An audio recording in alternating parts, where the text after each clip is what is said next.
now has a good cutback from him. He'll fire one, and that's going to go in!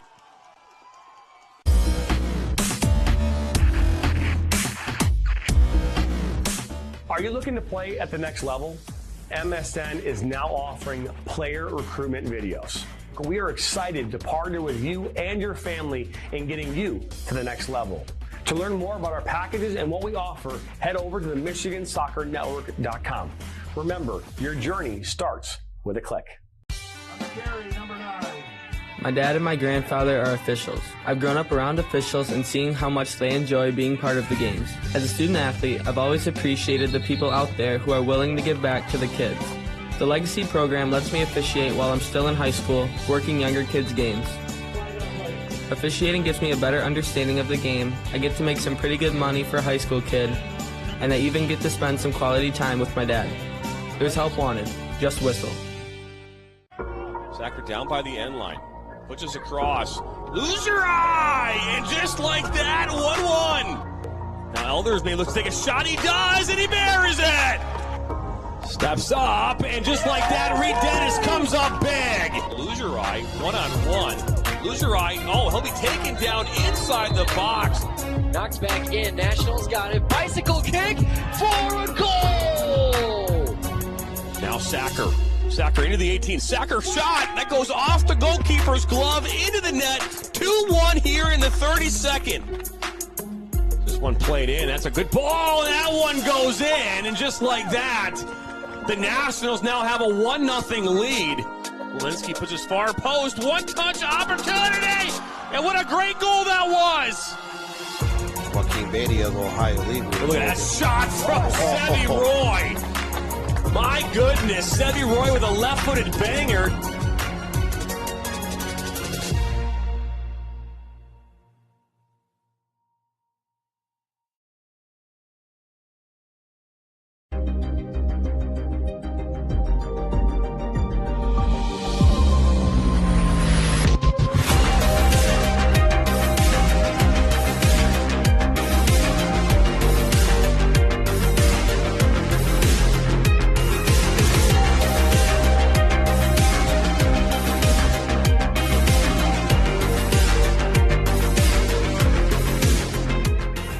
We are the MHSAA, a collection of 750 high schools and 750 middle schools, from Temperance to Copper Harbor, from New Buffalo to Alpena. Each year, more than 250,000 students play one of our 28 sports. More than 1.5 million fans attend our postseason games. There are 30,000 coaches and 8,000 officials, not to mention all of the volunteers. The MHSAA believes in the 4 S's. School sports should be safe and kept in the appropriate scope.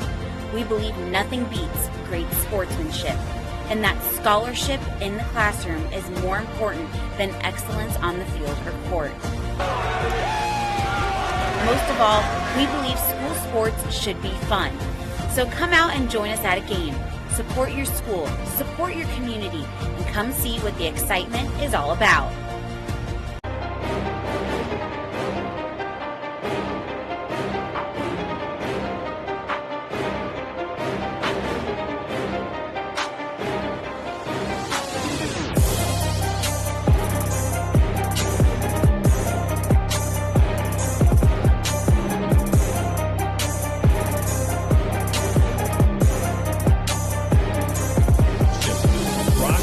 Northwestern is up from 12, now at 10.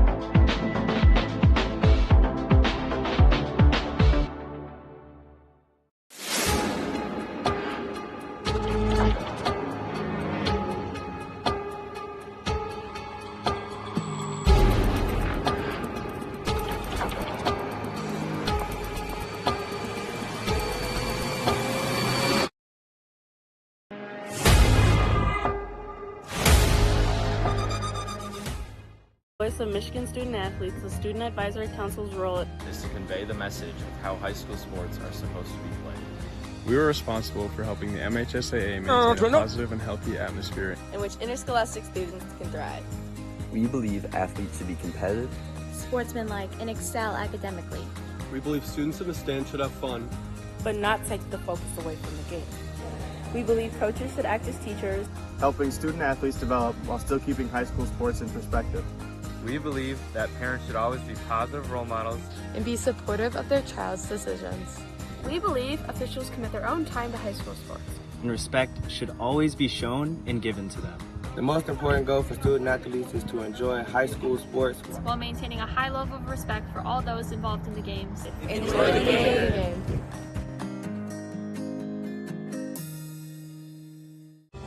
Are you looking to take your game to the next level? Did you know that MSN is now offering player recruitment videos? Our packages include a player profile where you show your preferred positions, the club, the league, or school that you play in, your current coach contact information, and more. The highlight videos could be self-submitted, 15 to 30 clips that will be put into a 3 to 7 minute long video. Video review of your Huddle, VO, or other platforms that you might have video on, as well as for an additional charge, MSN can come out and film games for you to create those clips.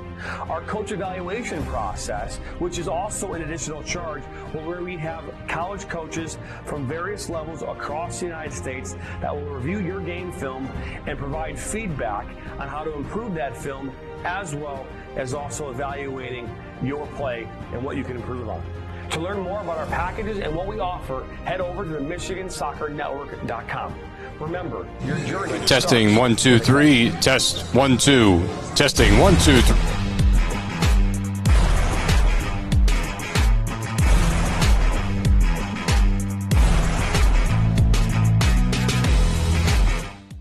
Our mission is to help players take their game to the next level and reach their potential. Not only do we help develop fundamental technical skills such as ball control in tight spaces with different surfaces, dribbling at speed and changing direction, using a variety of 1v1 skills to create space, receiving on a half turn, hook turn, and out of the air, finishing off the dribbling, one-touch, volleys, and headers. We help players get comfortable performing these skills at game speed with pressure and with both their dominant and non-dominant foot. In addition, we help players with their speed of play, awareness of space, defenders and teammates, and also dominate with our off-the-ball movement.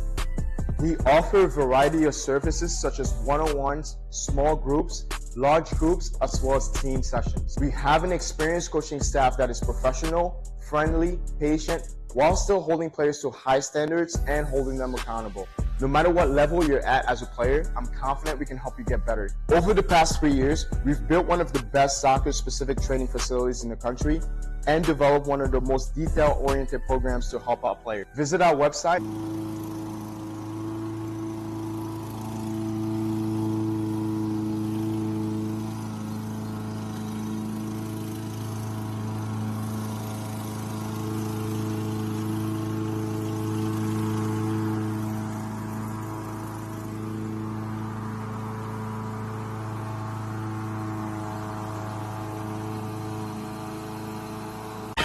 What rhymes with great? Participate. Where does greatness start? Here, in the classroom. On the diamond. In the pool. On the field. Where will your greatness take you? To better grades. To more friends. Yeah! Be great. Participate!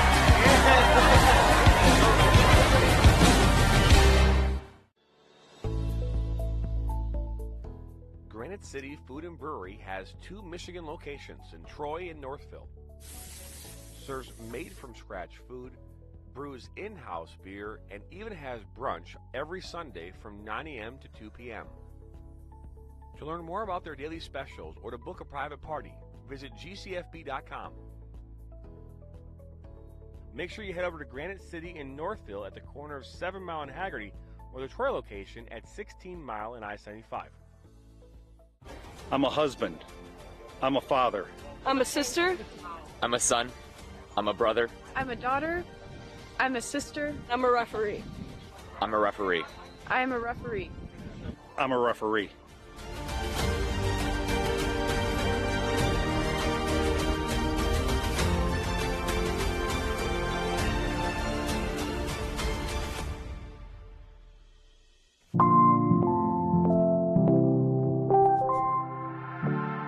in for Baccarat, and that goes in! Hugo Baccarat gives Flint City a 3-2. Buckley, the ball falls to Buckley. 1-on-1 with Etheridge. What a save! Welcome into the first ever MSN All-State Media Day for girls soccer. Jonathan Turner alongside Dan Stickrat. Ball comes in, a good head! 1-0! Shot, another save from Etheridge! Rebound, and it goes in the back of the net. The Bulldogs up 1-0! Burzma, looking for Lasma! 3-0! Stuart Heiss with a shot! Upper 90 and in! Effectively today here on the Michigan Soccer Network, we are launching our new division of player recruitment videos. Mario Canoe now finds Stock. Stock's got a left-footed banger. He shoots it! It's in! The Red Hawks equalize!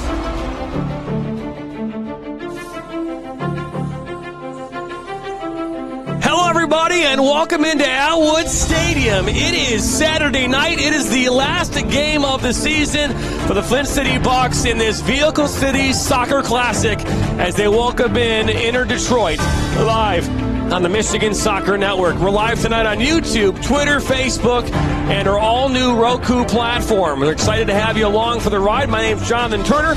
Dan Stickrat will be joining me here momentarily. It has been a season of thrills here at Atwood Stadium as Flint winning the Great Lakes Division in USL League 2. They did so going undefeated.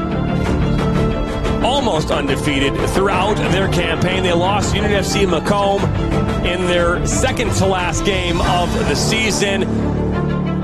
And they fell to Peoria City in the Central Conference Championship here back in Peoria here just a few weeks ago. Peoria City fell in the finals. Later last weekend, or 2 weeks ago, I apologize. But either way, excited to have you along for the ride. It is Saturday night here at Atwood Stadium. It is raining right now. Rain has kind of come and fallen here throughout much of the afternoon. We are about 7 minutes and 30 seconds till get things underway here from Atwood. A big night here for the network. We've got a great announcement, a major announcement coming up here at halftime. We'll talk about that and so much more. So don't go anywhere. The Vehicle City Soccer Classic coming up next, right here on the Michigan Soccer Network.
Now Worrell has a good cutback from him. He'll fire one, and that's going to go in!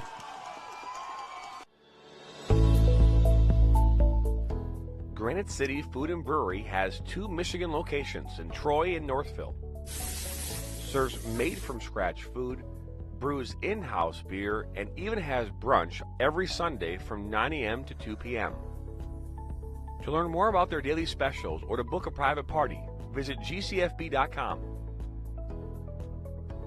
Make sure you head over to Granite City in Northville at the corner of 7 Mile and Haggerty, or the Troy location at 16 Mile and I-75.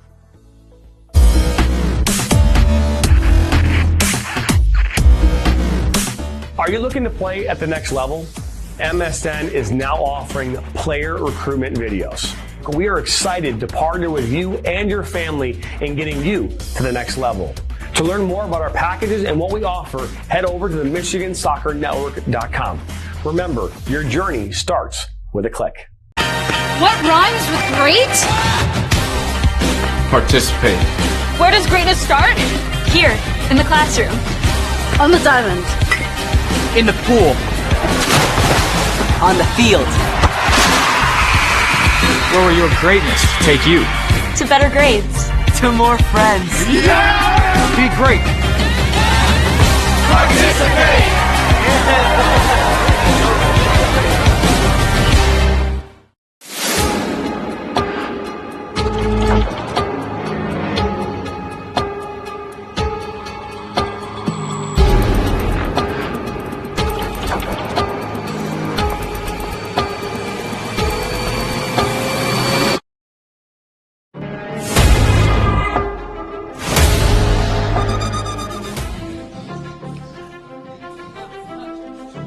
And welcome back here into Atwood Stadium. Just about just under 4 minutes to go here until we get things underway as our season finale here up at Atwood Stadium comes to a close. And want to thank you all for being a part of it this summer here at Atwood as we covered Flint City in both the Bucks and the women's side and the AFC side. So just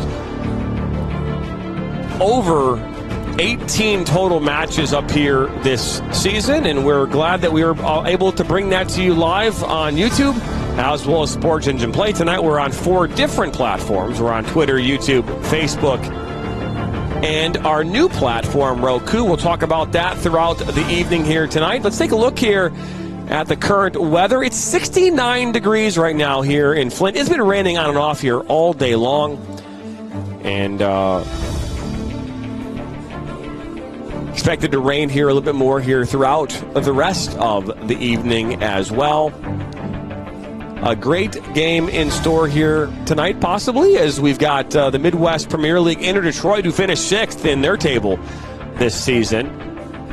We were their official broadcast partner for the Midwest Premier League here this season, so glad to see them making the trek out here to Flint and Atwood Stadium. Dan Stickrat, my partner in crime, will be here in a few moments. Current poll right now is happening on YouTube. We don't have it on any other platform, so if you want to know, we want to get your vote in for who you think's going to win this game. Right now, a total of 2 votes have come in, so we are blown away by the amount of votes so far in this one. So just 2, but 50% of you say Inter Detroit's going to tie, or it could be a tie or a win for Inter Detroit. No votes here for Flint City, so the River Rats have not shown up yet in the chat, but I'm sure they will show up here momentarily as they do throughout much of the game. Hey, we have 1:53 to go. We're coming up here. After the break, we'll have the walkout, the national anthem. We'll give you the starting 11s and the first half kick. Don't go anywhere. We'll be right back.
Are you looking to take your game to the next level? Did you know that MSN is now offering player recruitment videos? Our packages include a player profile where you show your preferred positions, the club, the league, or school that you play in, your current coach contact information, and more. The highlight videos could be self-submitted, 15 to 30 clips that will be put into a 3 to 7 minute long video. Video review of your Huddle, VO, or other platforms that you might have video on, as well as for an additional charge, MSN can come out and film games for you to create those clips. Our coach evaluation process, which is also an additional charge, where we have college coaches from various levels across the United States that will review your game film and provide feedback on how to improve that film, as well as also evaluating your play and what you can improve on. To learn more about our packages and what we offer, head over to the MichiganSoccerNetwork.com. Remember, your journey starts with a click.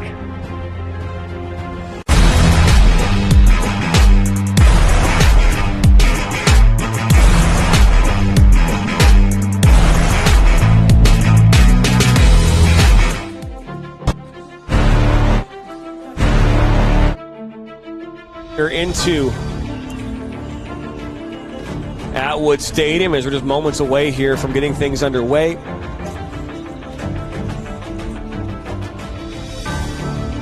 Both Inter Detroit and Flint City look to take each other on here in this Vehicle City Soccer Classic. Jonathan Turner alongside Dan Stickrat, who'll be joining us here momentarily. We're going to pass it off to Tony Vance here, the public address announcer here at Atwood Stadium here in just a moment.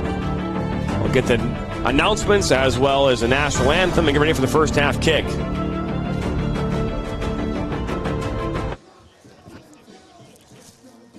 Again, Dan is going to be joining me here in just a moment as the players will walk out now here onto the pitch for the last time here this summer.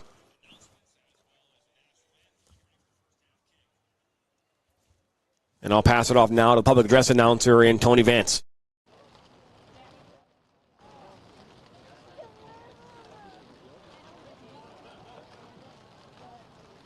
Hello and welcome to Atwood Stadium at Kettering University for tonight's Vehicle City Soccer Classic, featuring the visiting Inter Detroit FC and your Flint City Bucks.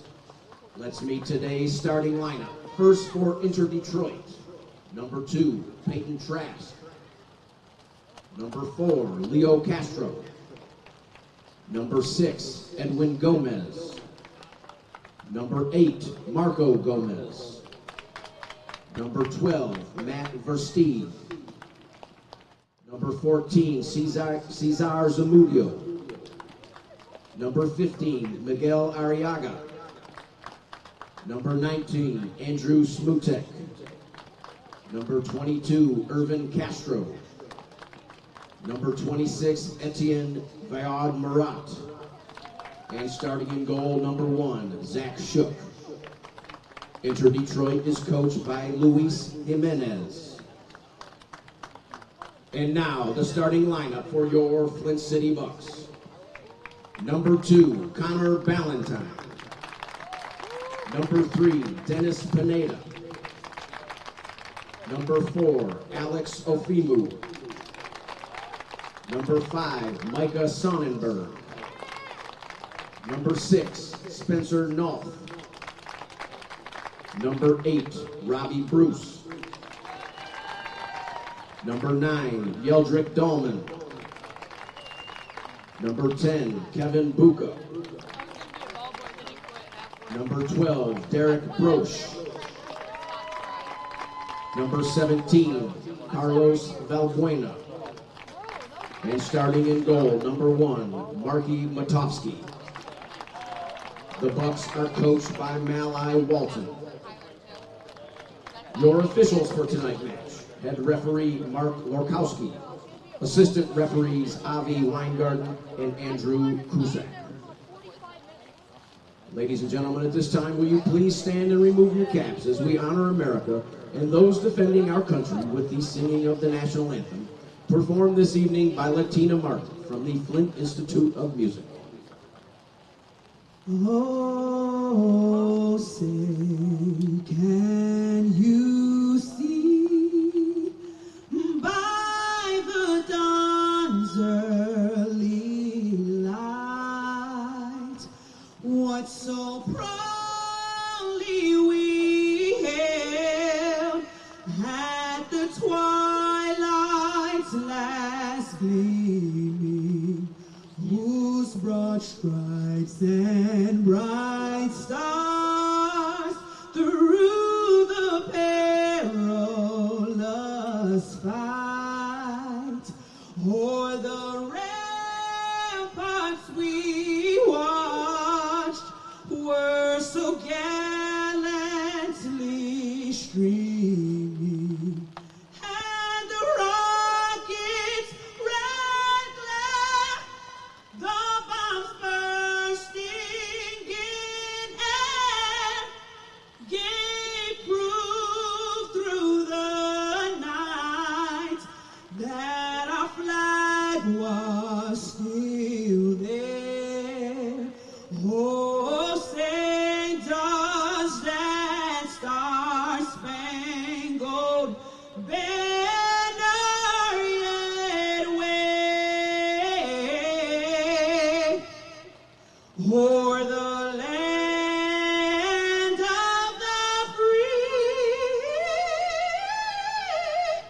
and the home of the brave.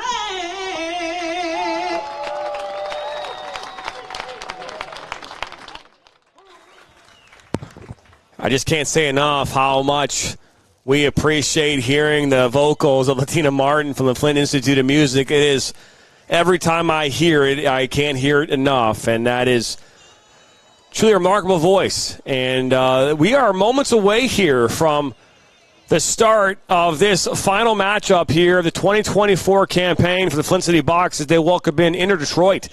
Inter Detroit will be in their black kits, all black kits here tonight. And Flint City will be in their white and blue kits as the coin toss getting underway here now.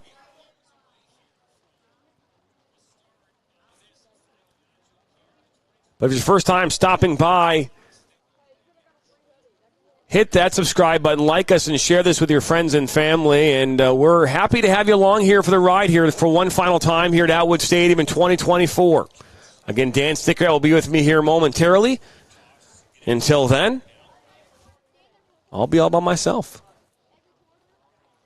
That I-75 traffic, I'll tell you, has been brutal all summer long and for the last couple years, coming from the south going north.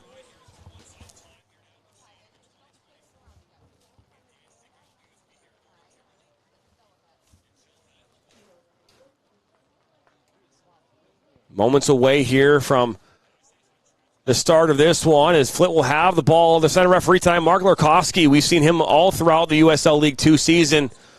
He'll take the center here once again. Jeldrick Dahlman will kick this one off for Flint, and we are officially underway here. The Vehicle City Soccer Classic from Atwood Stadium. Jonathan Turner alongside Dan Sticker when he gets here. But we're excited to have you here for this final matchup of the season. It's picked up here by Valbuena. And he'll play it back now to the goalkeeper. And Mark Martovsky from Lawrence Tech University calls home Macomb, Michigan. Ball played inside towards Spencer Noloff. In Flint City Bucks in the white and blue kits. They're going left to right on your screen. It's back now by Valbuena. Pressure coming from Inter Detroit. They won the Midwest Premier League here a couple years ago, finishing 6th this past season.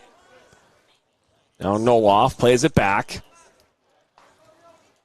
Looking for Dahlman. He'll make a heavy first touch. He'll lay it back. Dahlman had a slow start to his campaign this season. He was, facing a lot of injuries coming into the summer season. Just really couldn't find a rhythm in getting into the starting 11. Came off the bench throughout the latter parts of the USL League 2 season. Made his way into a couple playoff contests in the second half. Just really could never really get his footing going this summer. Ball played to Smuddick. That's played by Bernard. Up that far side. Here comes Inter Detroit. Again, they're in their all-black kits. And Detroit has been a staple in the soccer community here over the last number of years. They played in the UPSL, the Midwest Premier League.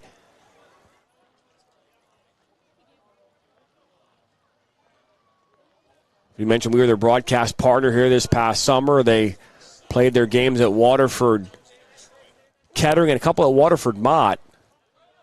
Used to play their home games out at Riverview Gabriel Richard, that infamous red turf. Orchard St. Mary's has the same turf as well. Both those teams are in the Catholic League. Thrown in by Smuddick.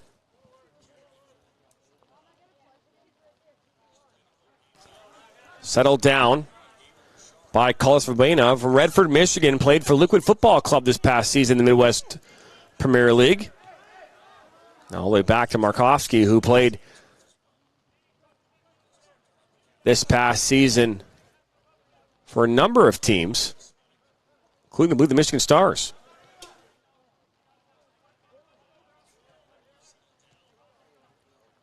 Settled back, Ballantyne. Now Bruce. That's Robbie Bruce from Brighton, Michigan. Goes to called Saginaw Valley State University his home for college.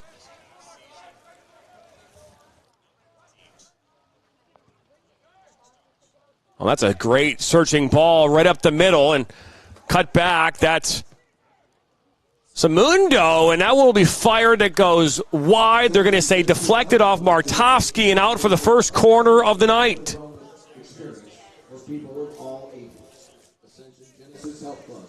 So a shot from distance makes its way, and Martovsky credited with the touch.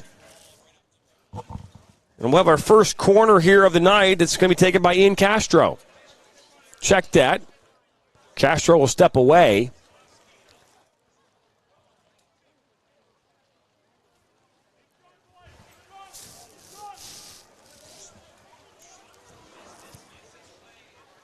The rain continues to fall here. It's not a hard rain as this ball played in towards the 6, headed away.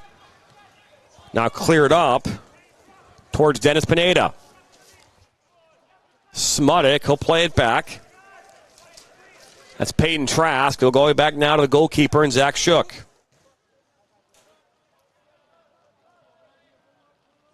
Zach Shook recently was just announced as a goalkeeping coach, assistant coach over at, I believe, Eastern Michigan University here just a few days ago. So 5 minutes into this one, it's still 0-0. This ball slotted across into the 18 and now settled down by Arega. Looking up towards Amundo and settled back down now by the Bucks. Abuena. He'll cut inside. It's a good ball. Looking inside there for Buca. That's Kevin Buca, and that one will deflect out and out for a goal kick. So no deflection. Buca took it out. Kevin Buca from Rochester, Michigan. University of Michigan product. Played here for the Bucks in the past. Also played for Oakland County FC as well.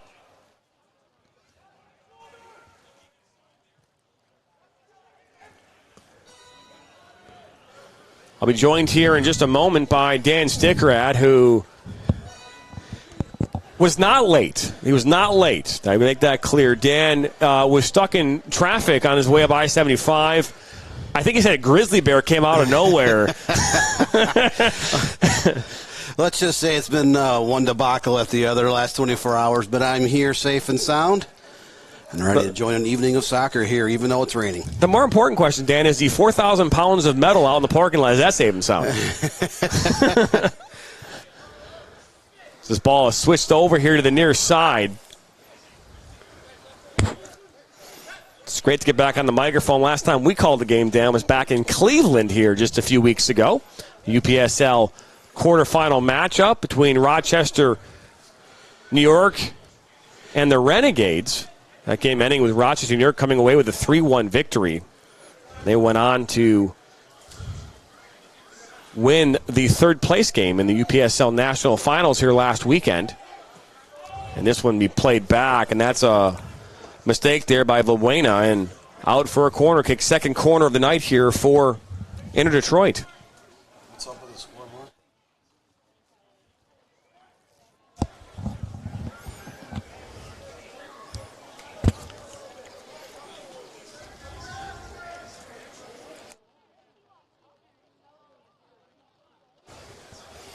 So another corner kick coming up here for Inter Detroit, 8 minutes into this match. Fireworks are supposed to take place after this game. I'm not sure if this is still going to happen with the rain or not, but I don't know if fire and rain work together, Dan. I mean, they do to help put a fire out, but not necessarily to start a fire. Well, it's been raining off and on my 2.5, 3 hour journey north of Flint.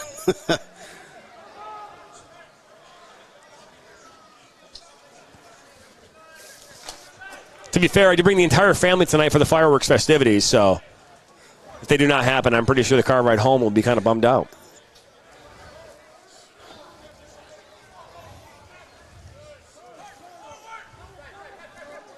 Head coach tonight for Inter Detroit, Luis Jimenez, as this ball played up towards Buca. We'll try and track it down. It's met by Smuddick. Good turn from Buca. He'll play it back. Valbuena. Back to Valbuena, and he'll play it back. That's Ballantyne. He's forced under pressure by Zamundo, and all the way back now to Martovsky.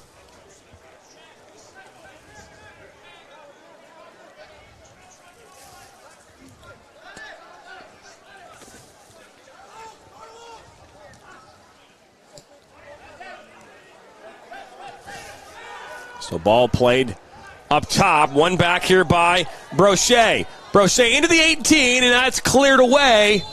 And they're going to call foul on Brochet as he made his way into the 18 to take a shot and then clipped the defender, number 12, in Matt Versteeg.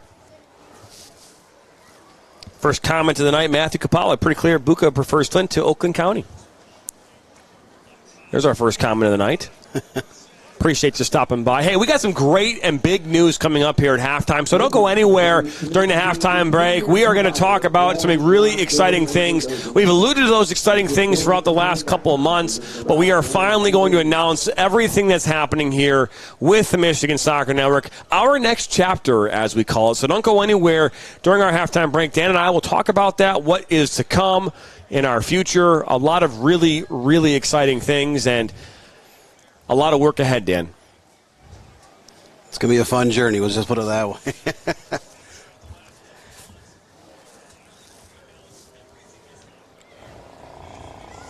And this is the Vehicle City Soccer Classic here tonight.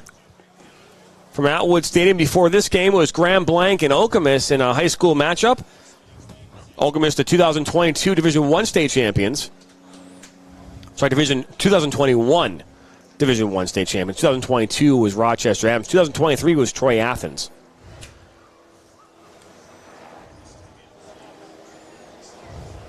As about ready to get back things underway here. Head coach tonight for Flint City is not Paul Doro. He's taken over his college duties in his first season at Oakland University.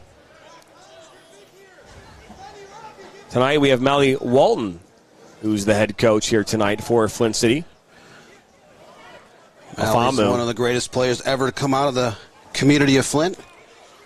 The class of 1990 from Flint Northern High School was on the All-State Dream Team.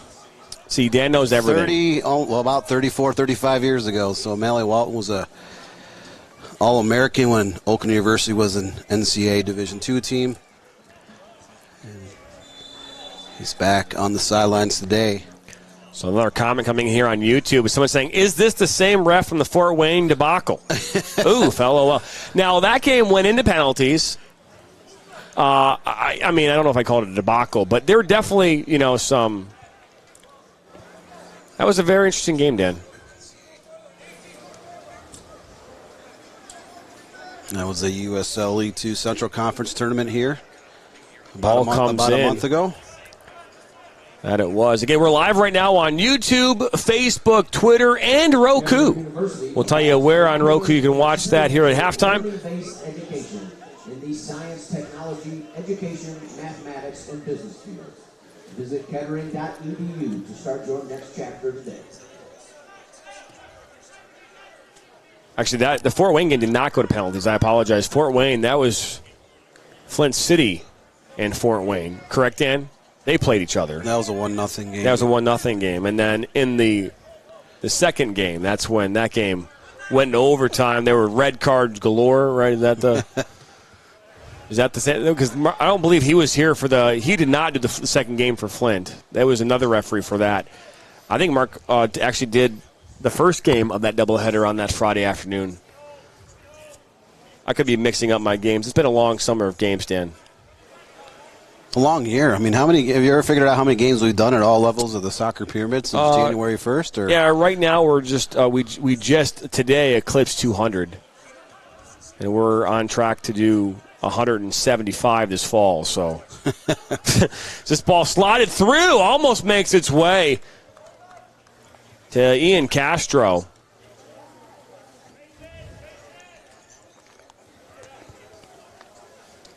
A lot of games coming. Start off our high school season last night as Brother Rice and the Keith Bernacki, the 5th annual Keith Bernacki Memorial Cup, with a 2-1 victory over Seaholm last night. An all-Birmingham contest between Birmingham Brother Rice, Birmingham Seaholm. A lot of close games in the 5 years. Okay, wait a second. They go by Bloomfield Hills, Brother Rice, do they not? I can't keep up with. I've always wondered why that changed a couple years ago, because did the zip code change? Brother Rice and Marion, they're just outside of Birmingham, and all of a sudden, the last few years, the MHSAA starts calling them Bloomfield Hills. It's not like they moved, like Detroit Catholic Central moved from Redford out to Novi about 15 years ago. You've seen other schools.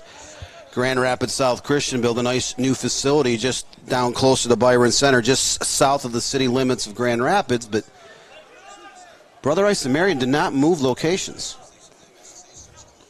I don't know. Maybe they want Brother Rice to be in Bloomfield. They want Marion to be in Birmingham. Heavy touch by Martovsky. He's forced to clear this one out and into the stands. I always find that interesting. Yeah, but to be fair, Birmingham Groves is actually in Beverly Hills. So is Detroit Country Day. But yet it is called Beverly Hills. That's a hard whistle there from the center referee, Larkowski, and free kick coming up here for the Bucks. But no, because I coached it for 5 years, Dan. It was Beverly Hills Wiley Groves is what it would go by. We go by, and I think Wiley Groves. But I always looked it up as Birmingham Groves. I don't know. It's so confusing. But I'll tell you this right now. It was Beverly Hills that would come. That was the police department as well as the EMS that would show up, said Beverly Hills on their vehicles. So good ball. And Smutnik, he'll take a shot right at Martovsky.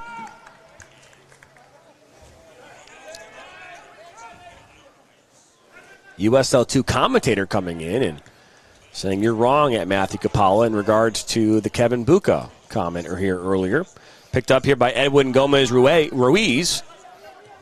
Into Mario Gomez, out now to Castro. Castro looks to cut inside. Now this ball played toward that back post and headed away. And out for the third corner of the night for Inter Detroit. That could have been dangerous. It was kind of curling towards the goal. The defender was able to clear it over his own goalpost. But, when it's wet, the surface is wet, the ball is wet, bizarre things can happen on plays like that. But so the Flint City side avoided danger. So we're going to see a corner kick here on this near side. It's on the far side. Be taken by Edwin Gomez Ruiz.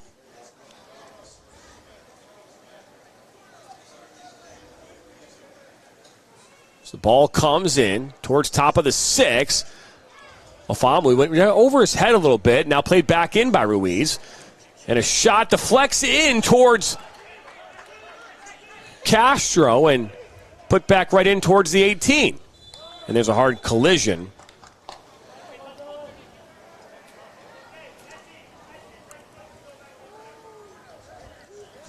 It was Amundo involved in that collision with Micah Sonnenberg.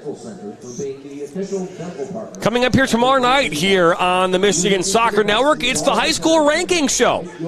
That's right, tomorrow's the preseason ranking show.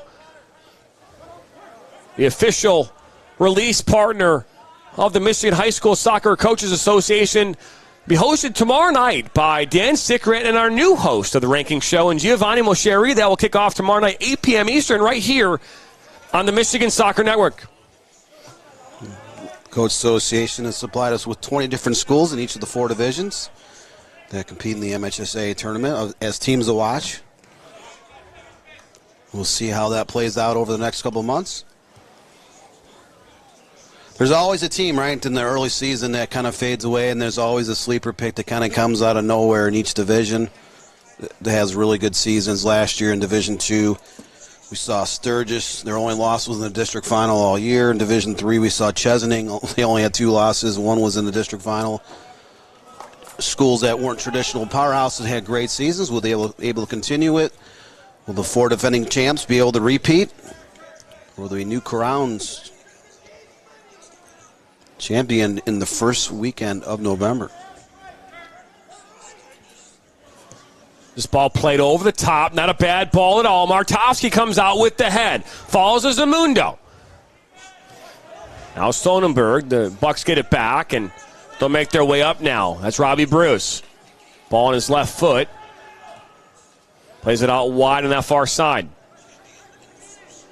Michael Sonnenberg, you know, he was with the Flint City Bucks the second half of the season in the playoff run here this summer. Just finished his eligibility last fall with Oakland University. Oh, that's a great ball. Almost dummied through, though, but Zach Shook comes up with it and rolls her out right away, and here comes Inter Detroit. Leading the way is Peyton Trask. Famu plays it back to Markovsky. Kevin Gitchell chimed in saying Flint versus Fort Wayne. That's correct. Fort Wayne, that game, again, ending in overtime, and Flint scoring the goal late off a throw-in and a head put away, and they were down 2 men in that game. That I don't believe the center referee in this game was not the center referee in that game. This ball is played in. But I'd have to go back and look at the YouTube channel to take a look, and I'm sure Dan has a memory of it, though. I almost want to do like we got to like stump the stick rat or something like that. We got to do something like that. We're not going to go that far. We need to do it, though. I think we need to come up with like trivia that we can maybe, and then like ask questions and see if people can actually beat you. Because I feel like, you know, you just, I mean, when I mentioned. I guess I can get a little Rain Man-ish from time to time, but let's not go too extreme. Well, I don't know if we need to go down the path of Rain Man, but I mean, Dan, you know a ton of information when it comes to soccer, specifically soccer in the state of Michigan.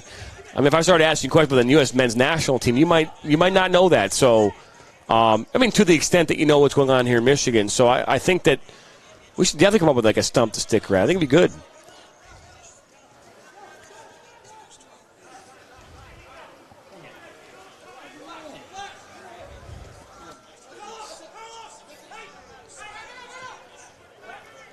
Ball back to Bruce. Bueno.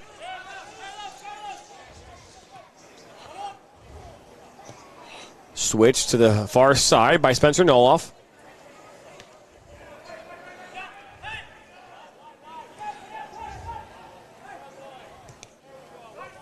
Ball out wide now. Broche. On his left foot, top of the 18. Look, they fire a shot, and Shook get a touch on it. A great shot coming in from Bro. Shook gets a touch. It's a first corner of the night here coming up for Flint City. Bending left footer, 25 yards out. Zach Shook, the North Farmington graduate, just gets enough of his hand on it to deflect that off the football goalpost. Not a bounce, but great effort by Shook. His younger sister had a pleasure of doing a feature story on her a couple weeks ago. She was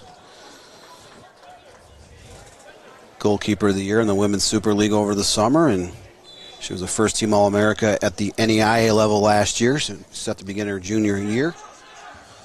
Ball played. Aquinas College. Short, put into the mix. Put in by Spencer Noloff. Now a shot fired in! Robbie Bruce from 30 yards out. It's 1-0. It's not shave a foot off. That was about 31 yards out. An absolute brilliant right-footed laser. That's a one hop. And that ball looked like it was increasing speed as it sailed through traffic into the left corner of the goal. So Robbie Bruce opens the scoring up here in the 23rd minute with a laser from 31 and a half, Dan. I guess we can meet in the middle on that. City goal comes in the 22nd minute.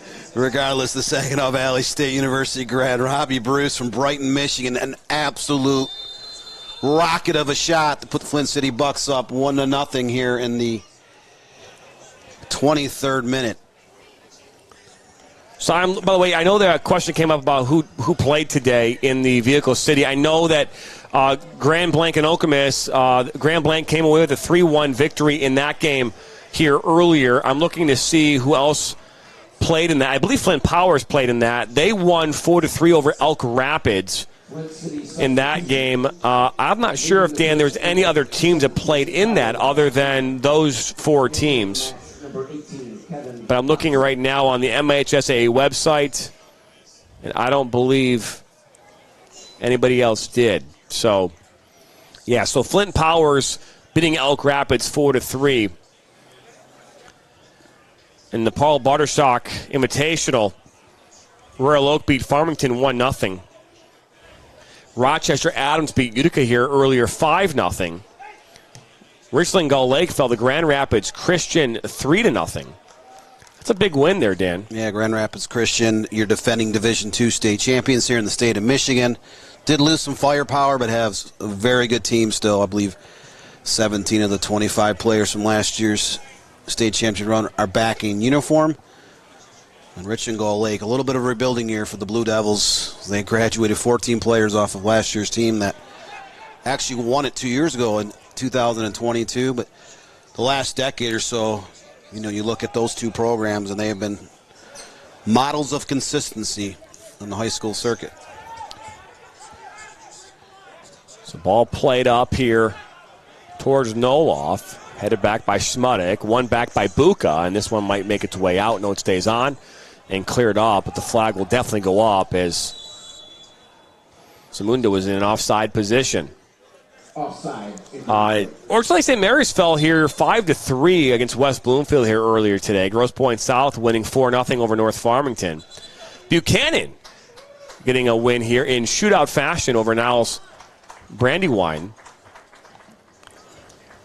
And Buchanan losing to Niles 3-1 in that Vandenberg Invitational Championship.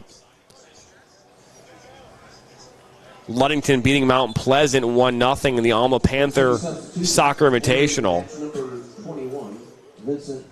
Ortonville Brandon beating Marshall 3-0.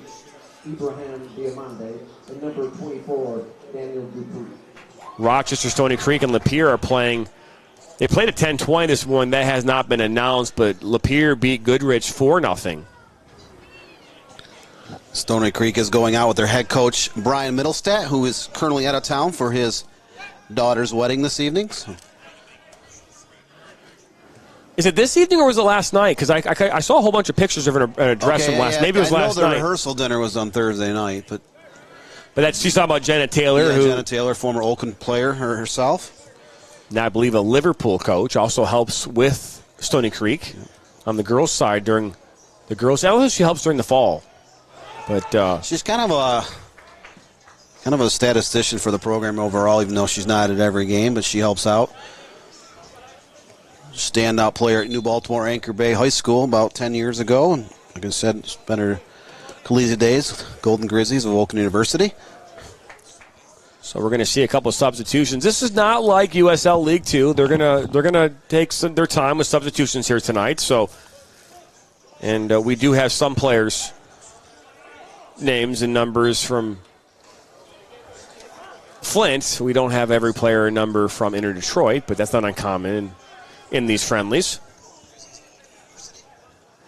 But I think just hopping on here was Skander Larfawi from Southfield, Michigan, goes to Lawrence Tech University.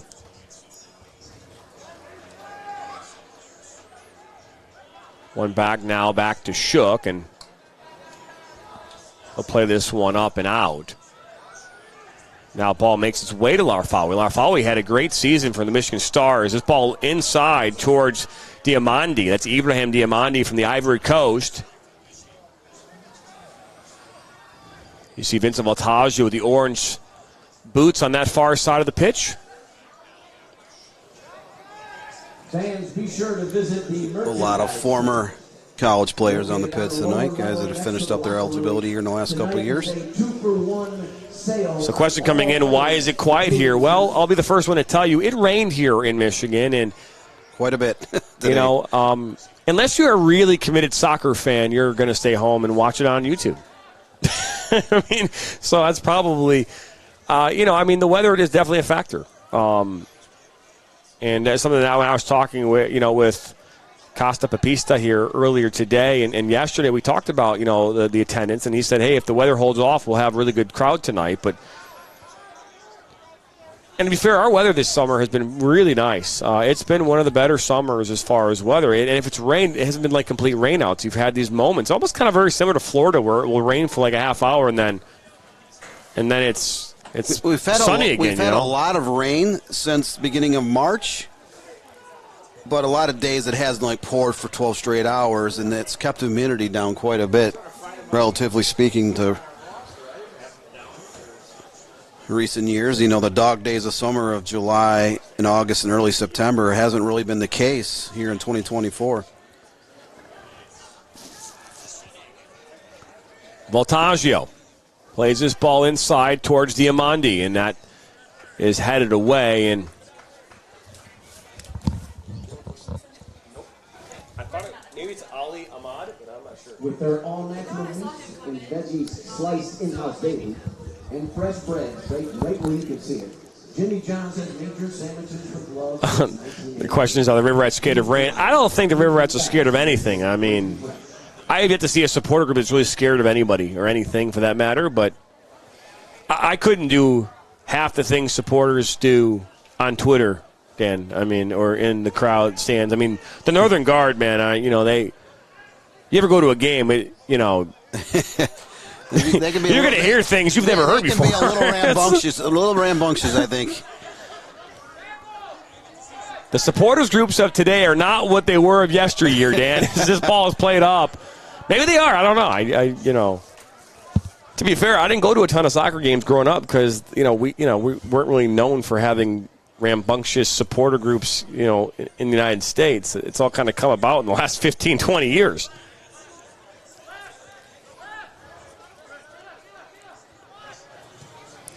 It's good to see them have some fun.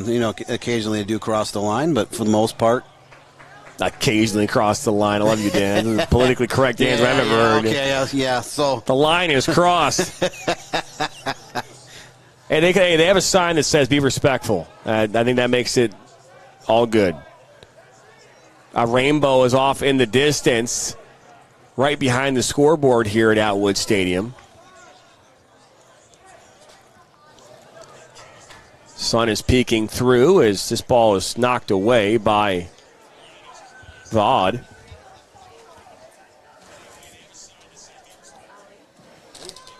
So 31st minute, you're joining us here in the last couple minutes. Number 8, Robbie Bruce. Robbie Bruce getting the lone goal here in the 23rd minute, giving Flint City a 1-0 lead, and that's where things stand here so far in this one. Voltaggio will throw a long ball in towards Diamandi. Ball skips back.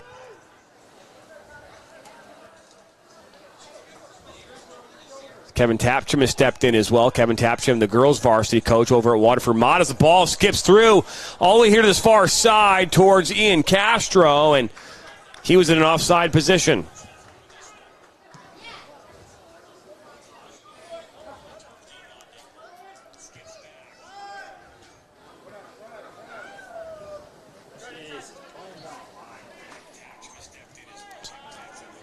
Ball up this near side. That's Danielle Dupre.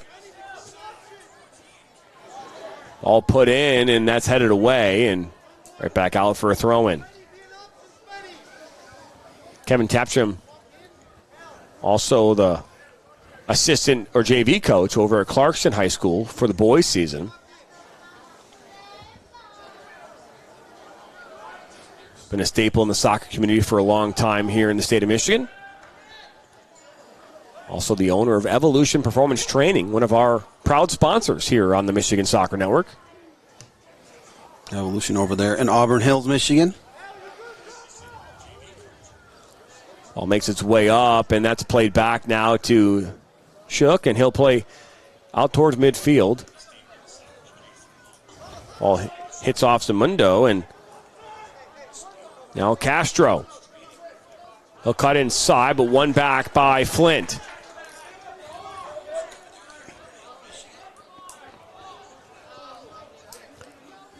Remember, we currently have a poll happening here right now on YouTube. Right now, 14 total votes, 64% of you say Flint's going to win this one. In Detroit with 29% of your vote, and it's a draw is 7.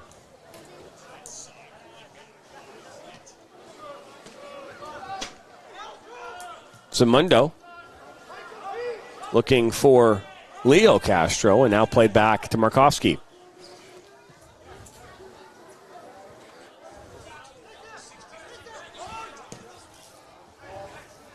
Looking to go over the top, and didn't quite make it there. Looking for Larfawi, and now Diamandi. He'll get the ball up on this near side. To cut inside, he'll fire one, and that one deflects off of Edian Villa and out for a corner. Second corner of the night here for Flint City. Distributors and logistic providers partner with the Genesee Group so they can focus on their core business. Contact the Genesee Group for all of your logistical needs today.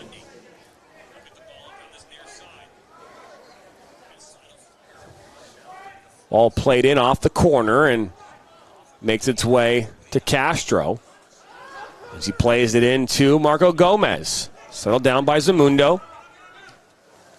Look to build now. Back to Zamundo. Puts one through traffic. It wasn't going to make it there. It's Tapcham. Now, Dan, I have a question. If someone's a technical trainer, do you expect them to be technical on the ball like in a game? As down goes Zamundo, as Tapcham might earn himself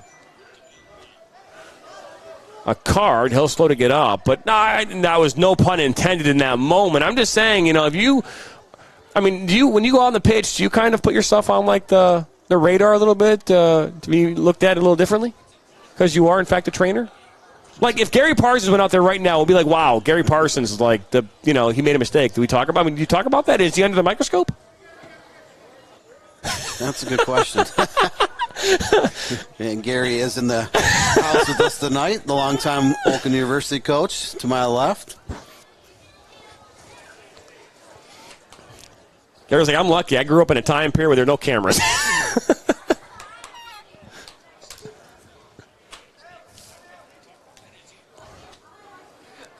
So we'll get a free kick coming up here for Inter Detroit. This is about 29 yards from goal.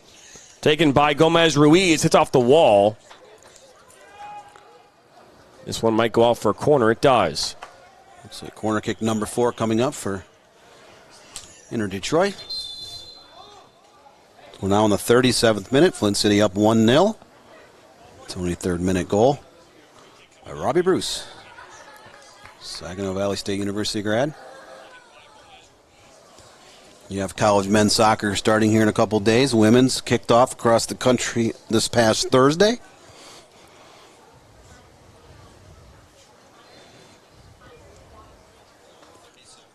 So we're going to see a couple of subs. Leo Angelou is going to step in for Inter Detroit, as well as Jose Aguilar. 21, Leo Angelou, and 9, Jose Aguilar.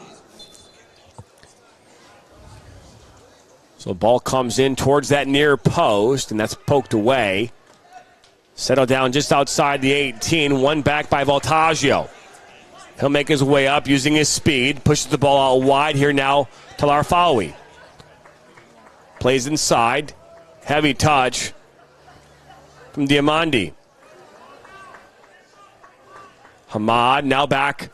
Larfawi. Larfawi towards his back post.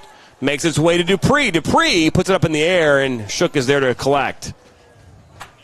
Getting towards the business end of this first half. 38th minute, 1-0 in favor of Flint City Bucks. Jonathan Turner alongside Dan Stickrat. Live here from Atwood Stadium for this Vehicle City Soccer Classic, the second annual Vehicle City Soccer Classic. Coming up here at halftime, a major announcement here from the Michigan Soccer Network and Premier Media Group. We'll talk about that. So join us here coming up at half. I would say a major award, but that's already been done, Dan. Yeah, the Christmas story, Christmas story. That has to be the most watched holiday. It's saying like TV stations still 40 years later still will play it like for 2 or 3 straight days around Christmas. Well, and you talk about it, it was a movie that did not do well in theaters at all, and it obviously has become the staple. And I'll be the first one to tell you, when 8 o'clock hits on Christmas Eve, we turn on TNT and TBS, and we're watching it. His ball played in, and that's a dummy from Larfawi as Dupree was there. Yeah, Peter Billingsley plays Ralphie in that. I think I read several years ago he was like an architect nowadays. So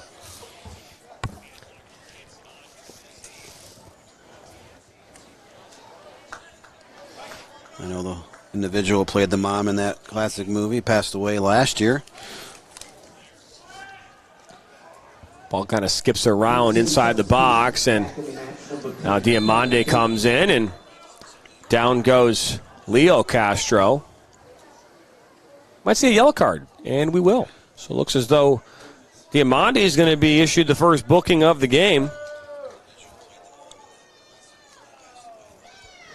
You can hear the crowd here getting a little excited about that. Yellow card issued in the 40th minute to Flint City number 23. Ibrahim Diamande.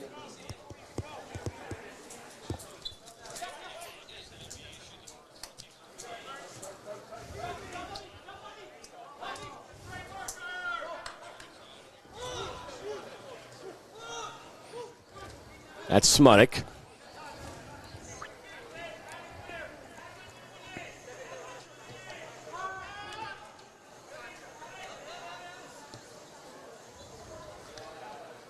Good switch to that far side.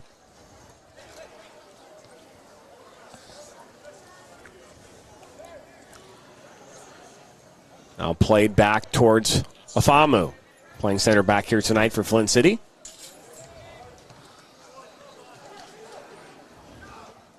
Played inside towards Castro. Now ball played up here on this near side. Flint City on the move in transition. Cuts inside. Diamande, he'll go down. And now here comes a yellow card to Smuddick.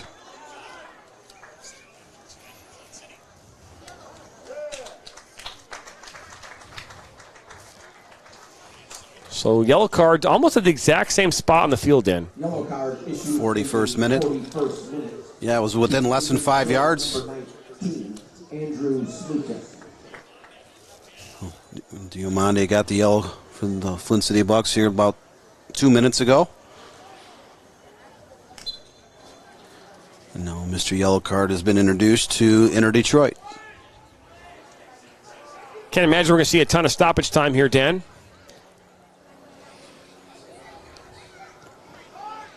Less than 10 fouls combined, 1 goal, just a couple yellow cards, not a lot of delays. Oh, this ball skips to Diamande, one-on-one shot, get in! Offside but the flag went up. It's a waste of a good call, Dan. Yeah, that flag went up well before he struck the ball. Just a couple strides offsides. If you get hurt on or off the field, your whole life can slow down. At Greater Michigan Ortho, you will receive award-winning service for all of your orthopedic needs. So excited, Dan, about that call, and that's what happens, you know. Technology to deliver superior care to get you back to your life.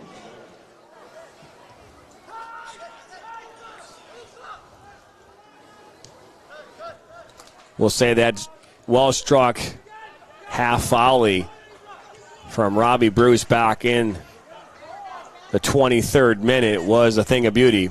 We saw a lot of really good goals here this summer. Dan is his ball now. Robbie Bruce, the goal scorer, looks to bring it up. He'll be taken down. Brad Murat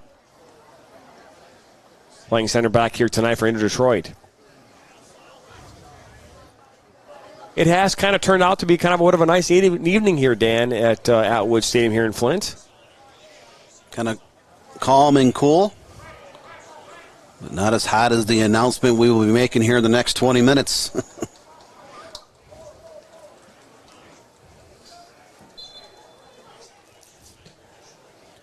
All comes in. Shook gets a touch on it. It's earmarked back there for Afamu. Looking to play this ball into Aguilar. Last touched.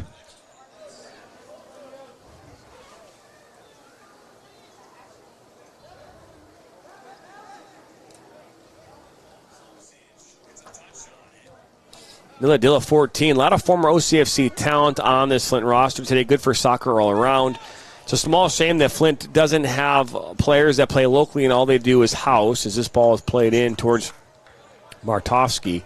A common theme we hear in the chat during the Flint City matches a lot is the complaint about non-local talent. But the reality is, and Dan, you know, when you're talking about the type of money that you're investing into a program, the goal is to win. And does that mean that the talent in the local market will be able to do that for you? Maybe, maybe not. It's all, again, to win a championship and be consistently winners at any level, you have to have the right formula. And the formula isn't always talent. It's the right people at the right places at the right time. Well, you know, first of all, you have to remind people that USL League 2 says you cannot have more than 5 players on a roster during the summer from one university that are active collegiate players. And you look over the Flint City Bucks in the last 29 years, they've done a good job. There's a lot of current or former players from the likes of Oakland University, University of Michigan. They've had Michigan State, Saginaw Valley, you know, all types of colleges. They've had, you know, NAIA schools here in Michigan. But, yes, players also want to play with the Bucks because they have a tradition of not just qualifying for the postseason every year. They've only missed a couple times in 3 decades. But they've made a lot of deep runs. They were in the national quarterfinals this year, the Final Four the last 2 years, 2022, 2023. They won a North American title back in 2019. That's just in the recent, 5-6 years. But the tradition's been there. I mean, I think they were a national runner-up back in 2000. They kind of really start this run. It's been an amazing run. I believe they've made the postseason more than any other team in USL League 2. So players want to come, and they have done a good job of bringing some either residents from Michigan or players that currently play in colleges across the state of Michigan.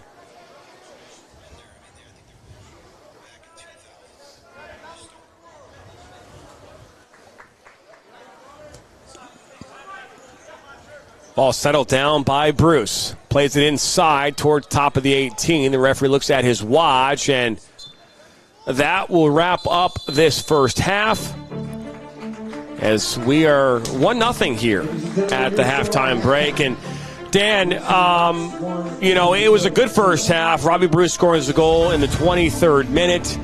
And, he got them on the board, 1-0. We'll go to halftime break. But, hey, coming up here right now, Dan, a major announcement here from the Michigan Soccer Network. So don't go anywhere. It's coming your way right now. In for Baccarat, and that goes in. Hugo Baccarat gives Flint City a 3-2. Buckley, the ball falls to Buckley. 1-on-1 with Etheridge. What a save! He'll cut it back.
welcome back here. And that is the major announcement. That's right, Dan.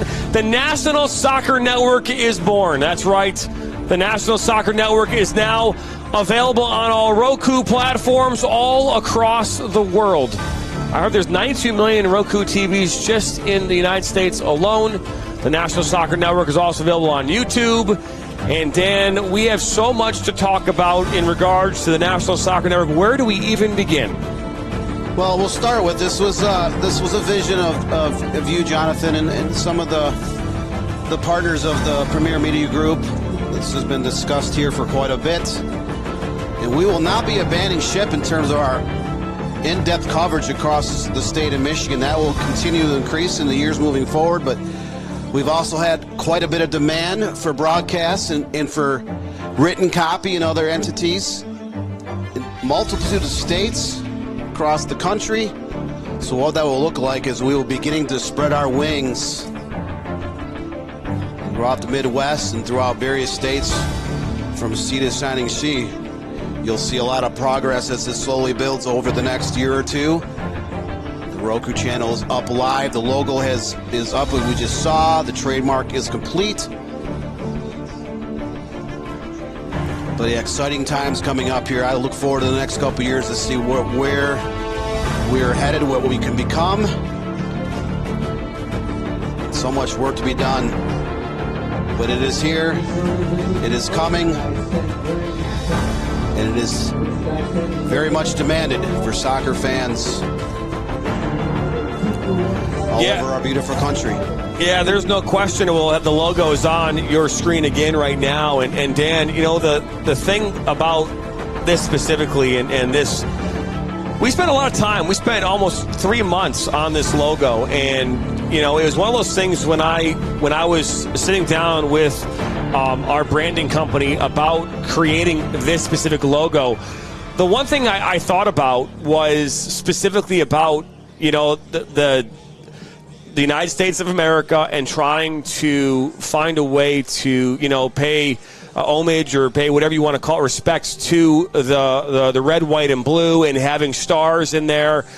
We want this platform to be all things soccer and to represent the United States of America. We are getting ready for the World Cup here in 2026, and there is no better time to start a platform that will encompass the game of soccer from all levels across the country. And when you start talking about specifically this platform and what we want to do with it, we're talking about youth games. We're talking about high school games. We're talking about the highest amateur levels in the country all the way to the highest levels of professional soccer, all on the same platform, all doing the same thing. And as we continue to kind of roll, you know, the logo on your screen, the reality, too, is we want this to be a lot of different things. It's 24 hours a day, 7 days a week.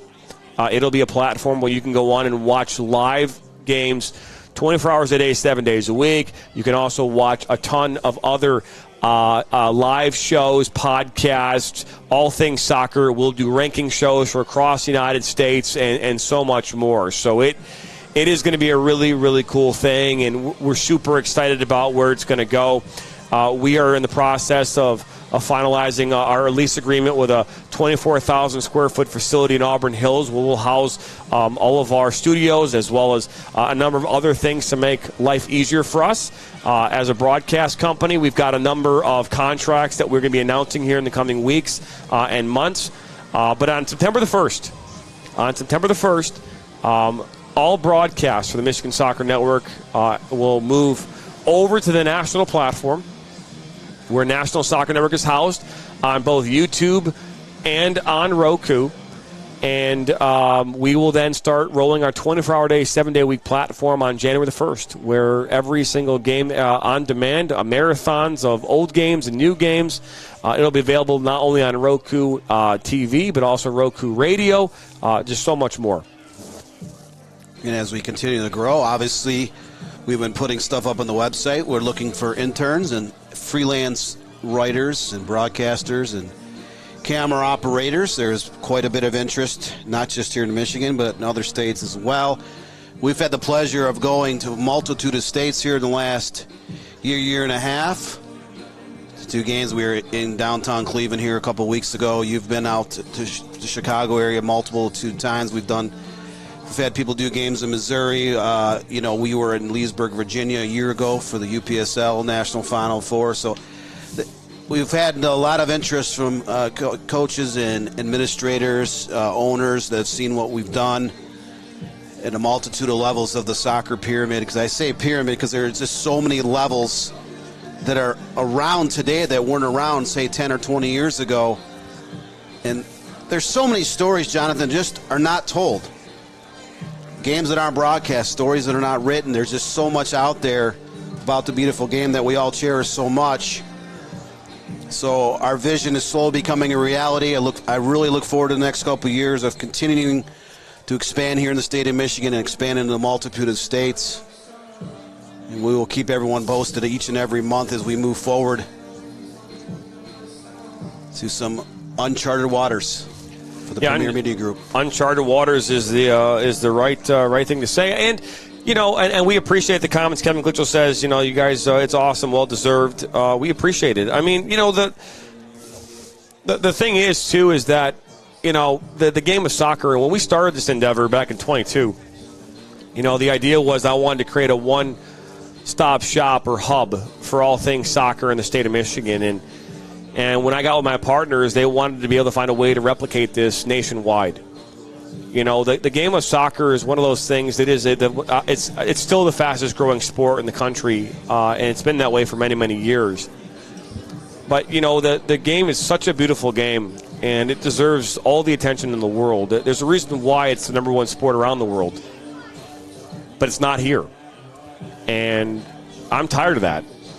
I'm tired of the fact that the number one sport in the world is not the number one sport here in the United States. And you know what? We can change some of that, Dan. And we're going to change that. So with this platform, we're going to dedicate all things soccer. And, and our goal is to get every league in the country to bring their games and through our production and through our experience to our platform and to you there at home. And more importantly, I want this game accessible to everybody. There's a lot of platforms out there that are not accessible to people. To make it hard for a fan to get to a game makes zero sense to me.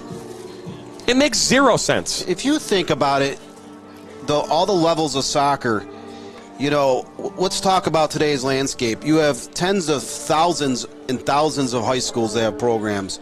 You have MLS Next Academy, which came out of Developmental Academy. That started back in 2007 and became a year-round platform back in 2012. ECNL girls, ECNL boys have grown. It keeps growing every year. The amateur level, USL League 2, has almost doubled in the course of a decade. NISA, UPSL, there are so many leagues, and every time I turn around, there's another team here in Michigan and the Midwest and across the country. You read the press releases about teams that are coming. They're going to be in action here in 6 months or a year, and it just has never stopped. I'm talking for someone who started playing youth soccer at age 6 back in 1978 when soccer wasn't much of anything in our country. It was just dads and blue jeans and clipboards and a bunch of kids running around like a beehive kind of circling around a ball in a field, but it's not that way anymore. It just keeps growing and growing and growing, and it will continue to grow here in the country. And we're glad to be a part of it. We have a lot of plans coming here the next year, the next 2 years, next 3 years, and so on. And I look forward to being part of the ride moving forward. Yeah, Dan, I'm super excited as well, and it's just, again, it's going to be a fun ride, and I couldn't be more excited about what we're doing here and what's going to happen here in the coming weeks and months as we get through this and into the next phases of our new platform. And we are going to put our new logo on the screen here for the rest of the match. Again, this logo, Dan, a lot of time and effort went into this. We will have a full brand description. We are officially trademarked as well with all trademarks, and again, just super excited. Questions coming in right now about where the Flint City will be next year. Don't you worry. Flint City will be very searchable and very easy to find here next year, so don't worry about that. It will surely be easy to find. It'll be available on the Michigan Soccer Network YouTube channel as well as the National Soccer Network YouTube and Roku next year. Each state will have its own YouTube channel, Dan. Each state will be able to be found and searched on our Roku channel, so each state will have its home on Roku and on YouTube. Again, making everything accessible to all soccer fans in the state of Michigan and across the country. And our high school coverage across the state of Michigan, which has been unparalleled. We will still do, we've talked about, we have over 60 games scheduled the next 2 months, and that's growing on a daily basis. Those will continue on our Michigan Soccer Network YouTube channel here in the state of Michigan. We are a certified, broadcast rights with the MHSAA to be able to do regular season games, and there's just so much out there that's untold, unseen, unknown about, and we hope to be a game changer and help out growing coverage of soccer. Ball is played into Shook, and he'll look to clear this up. So don't you worry, though, fans near and far. You'll be able to find these games everywhere. But at the same time, we do not control the leagues themselves, and leagues are dictating all across the country where you want to watch games. And while I encourage leagues to not make games inaccessible to fans, that is something that I cannot control. But we, as the Premier Media Group and the National Soccer Network, will do everything we can in our power to make games that we produce accessible and easy to find when we produce them. But back underway here at Atwood Stadium as Flint City is up 1-0. A 23rd minute goal from Robbie Bruce is all the difference so far in this one. Flint City in their white and blue kits going now right to left on your screen, while Inter Detroit in the all-black kits are now going left to right. This ball played up here on this near side. Pineda on the ball. He'll do a little step over on the ball on his left foot. Shot towards that back post. Maybe more of a cross. And it goes out. But that is our official logo with all of our red, white, and blue up there in the right-hand corner of your screen. Visit Sal's Gym today to explore a membership option that's right for you.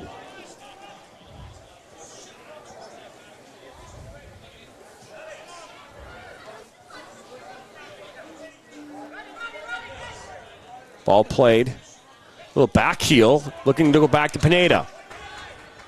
Puts it back in towards Buka. Buka turns. Left-footed shot. Shook makes a save.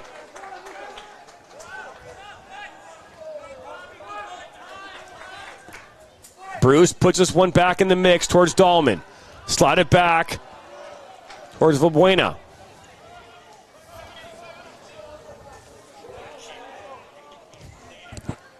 So far, 22 votes have come in as ball makes its way in the back of the net, but the flag did go up for offside. Offside, Flint City. 64% of you still say Flint's going to win. 23% say Inter Detroit, and 14% say it's a tie.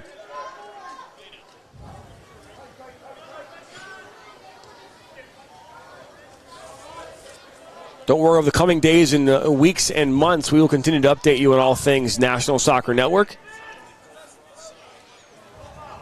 It's Pineda into the 18. So take a shot that goes wide of that near post. Our NationalSoccerNetwork.com website is currently under construction. That will be a national source of all things soccer nationally as well as locally and regionally. So when we launch that website in January, you will have access to not only the stories that are happening here locally in Michigan, but all across the great United States of America, and be able to get all things soccer in a nice organized way.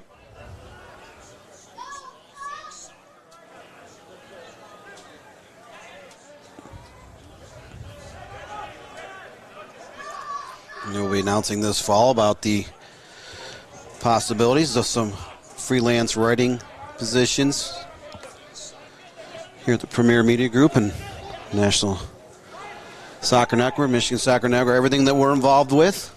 Well, that's another shot, but that one makes its way right into Shook.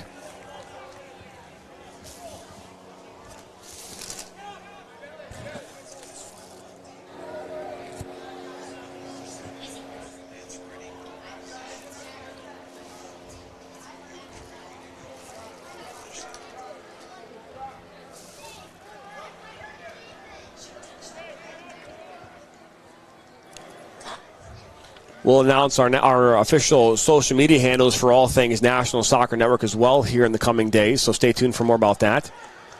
Official press release will be available here on Monday in regards to the National Soccer Network and our plans.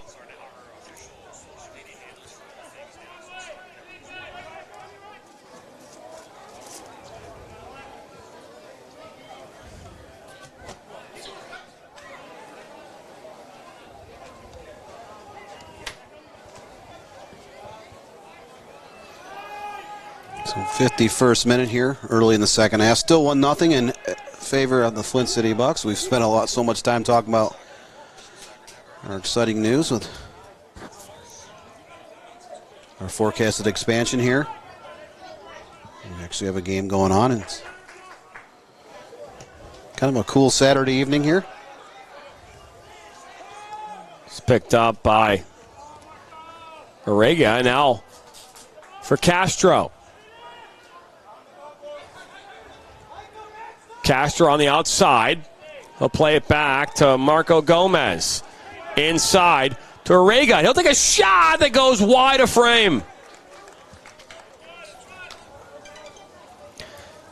And Dan, I think the thing that's most important, and as we try to get back into the flow of this game, I know we obviously announced what we talked about, but the idea is that I think what we've been able to try to accomplish with our commentary is that the level of excitement is the same from the opening whistle to the end whistle. And when I coach, our new up and coming, commentators, the one thing I say is we can't lose our excitement, so to speak. I mean, whether there's one goal or 12 goals in a game, you've got to still show the same excitement.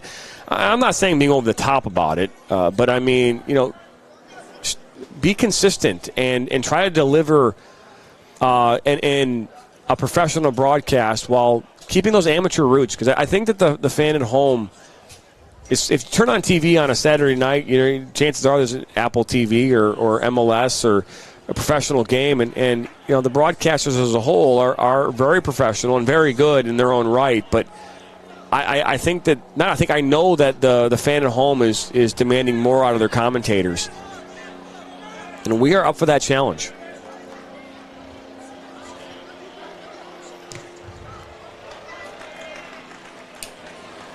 So, question coming in. The question about NBC's Sports Engine play. We've had that conversation, and we will continue to have conversations with USL League 2 about delivering the product to where they want it to go. That won't change. But at the same time, as this ball is played into Dahlman and out of trouble into Detroit, now they'll make their way up here towards midfield. Flint City is a great partner here in Michigan, and they have made it very clear about where they want the games to be viewed, and so we'll continue to work with our partners. At the end of the day, we're not gonna burn bridges. We're gonna send streams to where they have to go and where they should go, but we're also gonna do everything we can in our power to make sure that our viewers and the viewers and the fans of the game have a chance to see this game in the most accessible way possible. As this ball's played up, and that's cleared away. But as our number of broadcast contracts keep increasing each year, the increasing of advertising dollars, that will just keep opening up more and more, chances for people to get involved, not just here in Michigan, but across the country. So we'll continue to talk about that this fall as we do a lot of broadcasts in high school and small colleges and some MLS Next games. And yeah, I mean, we start this week. We start a relationship with the Rochester Christian University here locally. We'll be doing their men's and women's broadcast here this fall. 19 games in total, and we'll cover all of those and bring those all to you here on the Michigan Soccer Network and the National Soccer Network. They're one of our first colleges that have committed to giving us their entire seasons for both men's and women's soccer. It looks like another yellow card going to be issued here. I believe that was issued to Marco Gomez. We've got upwards of 40 high school games coming up this fall. Those games will all be available on the NFHS network as well as the Michigan Soccer Network YouTube channel. And when they are not part of the network, they'll be available on a school-controlled platform, just like it was last night for Brother Rice. We are the official Michigan State Youth Soccer Association State Cup broadcast partner. All their games for the State Cup here will be broadcast on their platform as well as ours here this upcoming fall in October. It's a great relationship we set up with them. Dennis Pineda will take this free kick. Check that as this ball will be shot up and over. Now that might take about a week to land, as that was way over the goalpost. It's an opportunity squandered by Flint City. But we've got a great relationship with USL League 2, and a number of leagues across this country. So, we will do what is the right thing to do. That as Buka will go down inside the 18, he'll still fight for the ball. Buka saved by Shook. Kevin Buka. And now a penalty shot is called. Bodies are flying around inside the box from both teams, and finally the head official blew his whistle and pointed to the spots. We'll see who Flint City chooses to take this upcoming penalty kick. He did not call. He looked like he pointed to the spot. Well, he definitely pointed to something. Yeah. I guess it wasn't the spot. I guess it was to the foul itself.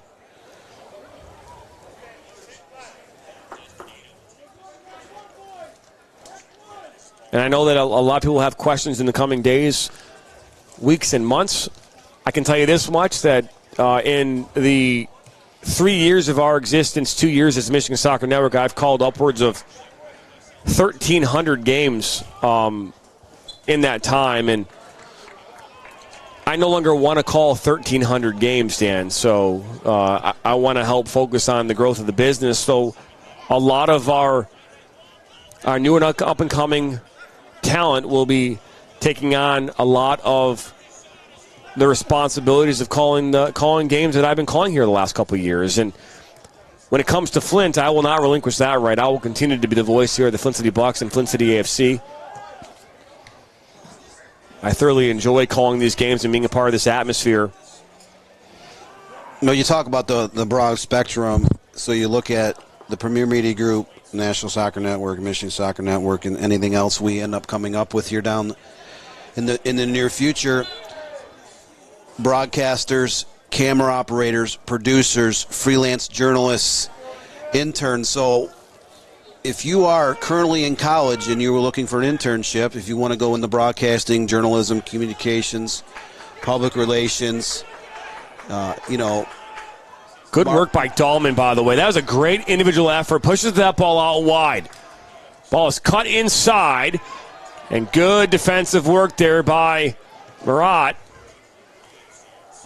Continue, Dan. Sorry. Yeah. No, it's okay. We had a possible scoring chance there.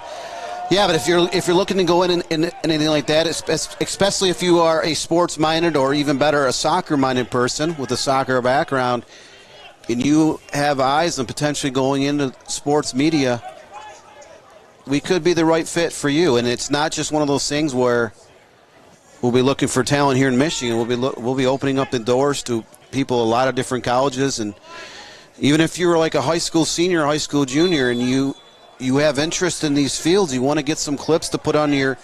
Oh, look at this quick ball into Pineda. Pineda will cut it inside. Pineda on his right foot, still on the ball, and it's finally poked away.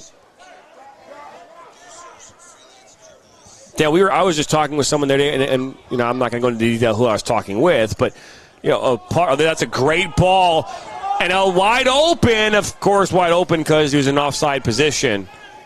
Offside.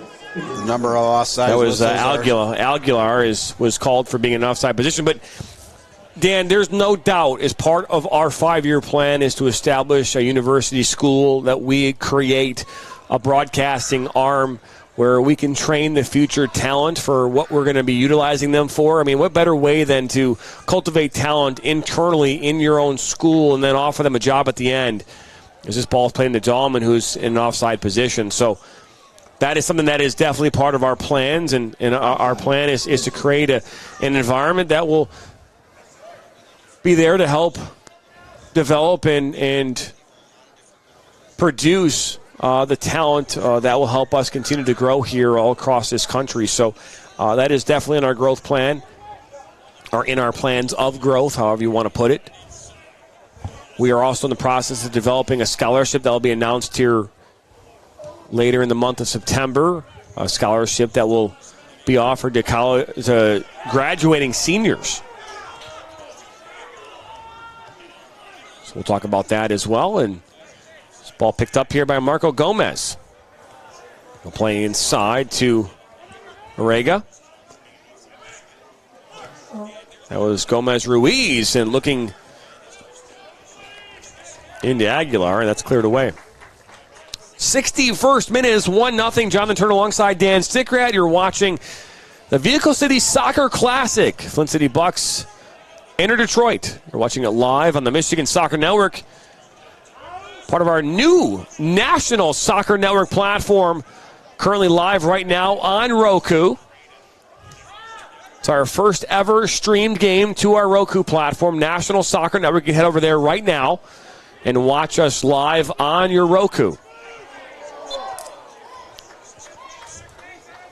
Again, we will announce all of that in social media here tomorrow and Monday. Press releases will go out. We wanted to, in this last game of Flint City's season, we wanted to announce the exciting developments here to our audience for this Vehicle City Soccer Classic. Get a 23rd minute goal from number 8, Robbie Bruce from Brighton, Michigan. A phenomenal goal in its own right.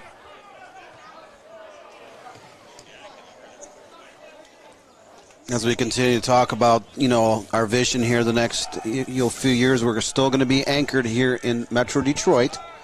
So we will remain a Michigan-based company.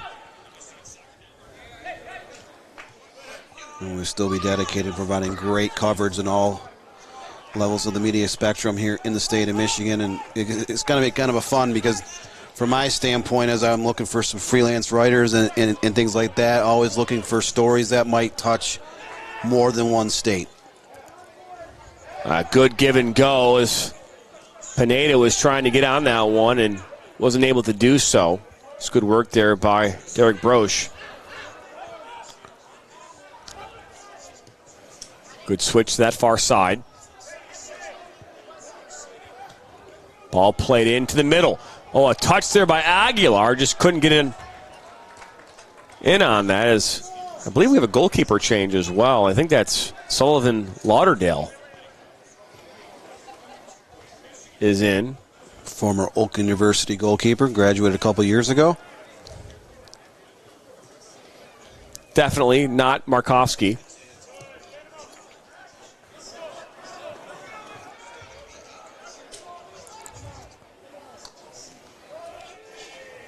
Ball will skip out on that far side. Last touched off of Flint City. I believe Sullivan and Lauderdale and Finn Urich, who just graduated from Oakland this past December, were the goalkeepers on the 2021 Oakland squad that reached the NCAA Division I National Tournament.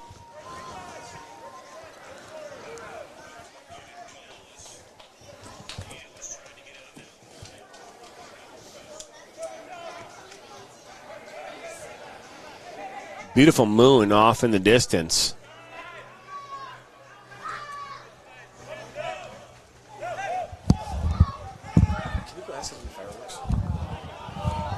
Flag will go up as fourth time tonight that Inter Detroit has been whistled for offsides, so the two teams have combined for 7 offsides in this contest. So we're now in the 65th minute.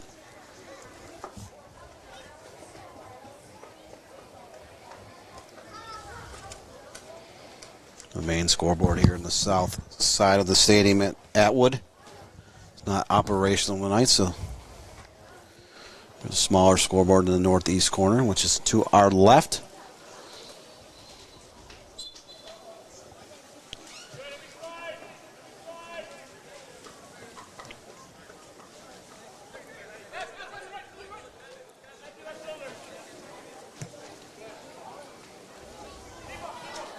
Inter Detroit substitution, entering the match, number 4, Leo Castro, and number 38, Colton Bourne. just informed here a moment ago that there'll be no fireworks, Dan. I'm disappointed.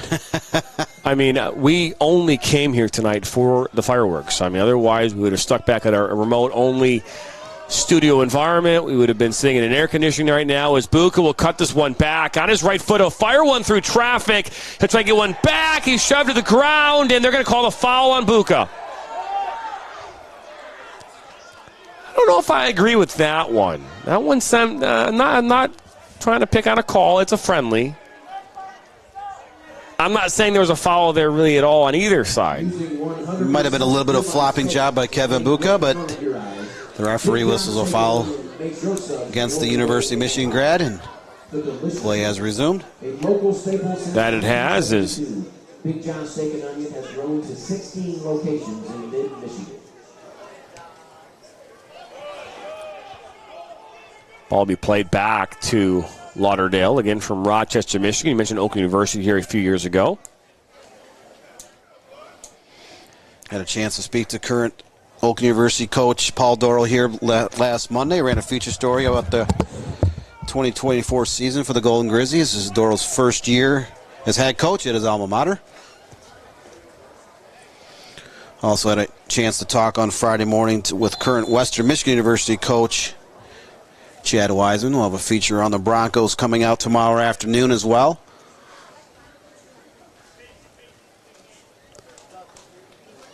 Have been busy not just reaching out to about 520 high school coaches, but I've been interviewing quite a few of college coaches here in the state of Michigan. And we'll continue to do so over the course of the next couple months. Entering the match, 13. Dan, got to give a shout-out to our great crew here tonight. We've got John Snow and Nathan Turner on camera here tonight. Brand is our technical director.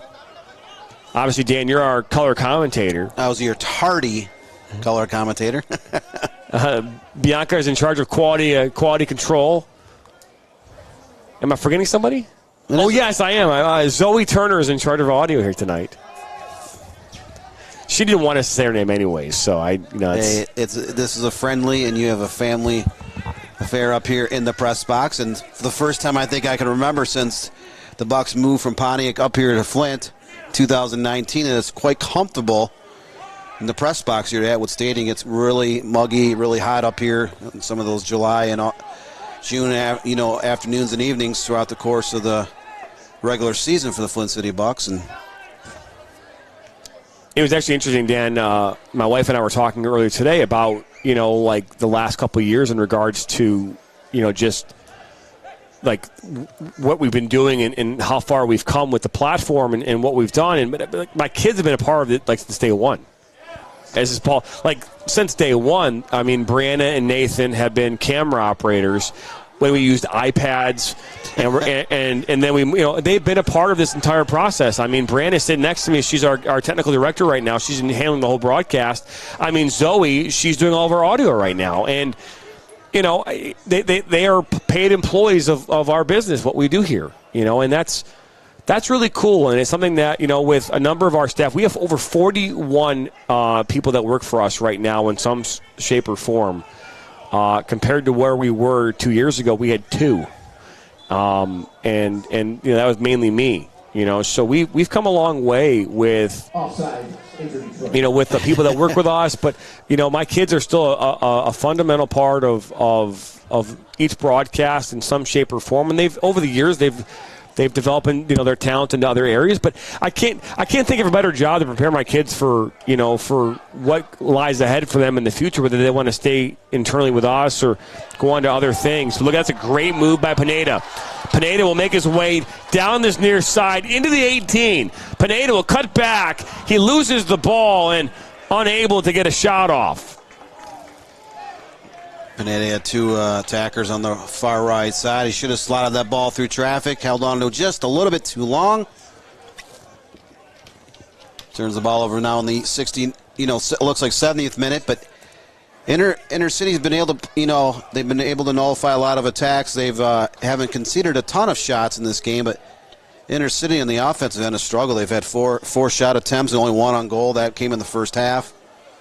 Ball skips way towards Castro. And now back to Peyton Trask. Back to Castro. Over his back, Robbie Bruce. That's a foul.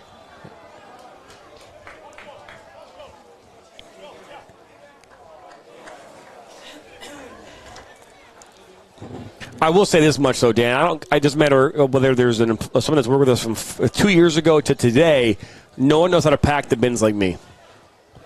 Nobody, Dan. Nobody. I can never find anything. So, matter because again, the problem is, like, right now at the end of this game, we're gonna wrap everything up and get out of here as fast as we can. And what that means is that every cord will be thrown back in the bin, and it will not be. Yeah, we currently do not own a giant van as like a major international network does, but punched away by Lauderdale. Just the second shot on frame for Inner City. I just mentioned they only had one shot on frame at that point. Speaking of Lauderdale, Dan, my wife and I were supposed to fly to Fort Lauderdale here tomorrow morning and spend a week away in Delray Beach, but our children, as much as we love them, wanted to go to their orientations this week and spend time swimming in a swimming pool here for school. So we are not going to Florida. So as Buka will look to slot this one. I love my children very much, but we're not going to Florida now. So I will remind them of that for the next 7 days. Looks like we're going to have a bunch of substitutions coming up here for Flint City. It's like Kevin Tapchum along with Dupre and Larfawi. Zach Shook will put this one back up towards midfield, and that's a touch, and that goes up and out. This is just a friendly, so it is open substitutions. Coaches can freely substitute throughout the course of this game as we now cross into the 73rd minute of action here in the second half. Flint City took that 1-0 advantage in the 23rd minute, and that's where we stand yet here late in the second half. 25 votes have come in here. 64% say Flint City's going to win this. Enter Detroit with 24%. 12% say it's going to be a draw. So there's your current up-to-the-minute poll here on YouTube. During the regular season USL League 2, Dan, we saw upwards of 200 votes coming in during our broadcast. I think it's a great thing to be able to do polls and allow the audience to give their insight into the game. And I think something we haven't talked about, Dan, is we do want to thank you, those at home who have been supporters of what we do here. Not everyone's going to enjoy what we do. I'm not blind to that, Dan. I think people can argue about the quality or this, that, and the other, and that's always subjective. But I think that the thing that I would say is that as this ball is slotted in towards Lauderdale, and that one is saved. Aguilar is the one that made the play. What I was going to say is, the effort that goes into what we do, we're not a streaming company.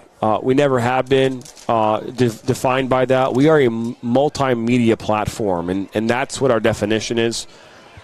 Everything that we do is done with a purpose and an idea to bring light or shine a light on this game. So we do that in buckets. We're writing, Dan, you're writing between 2 and 3 articles a day.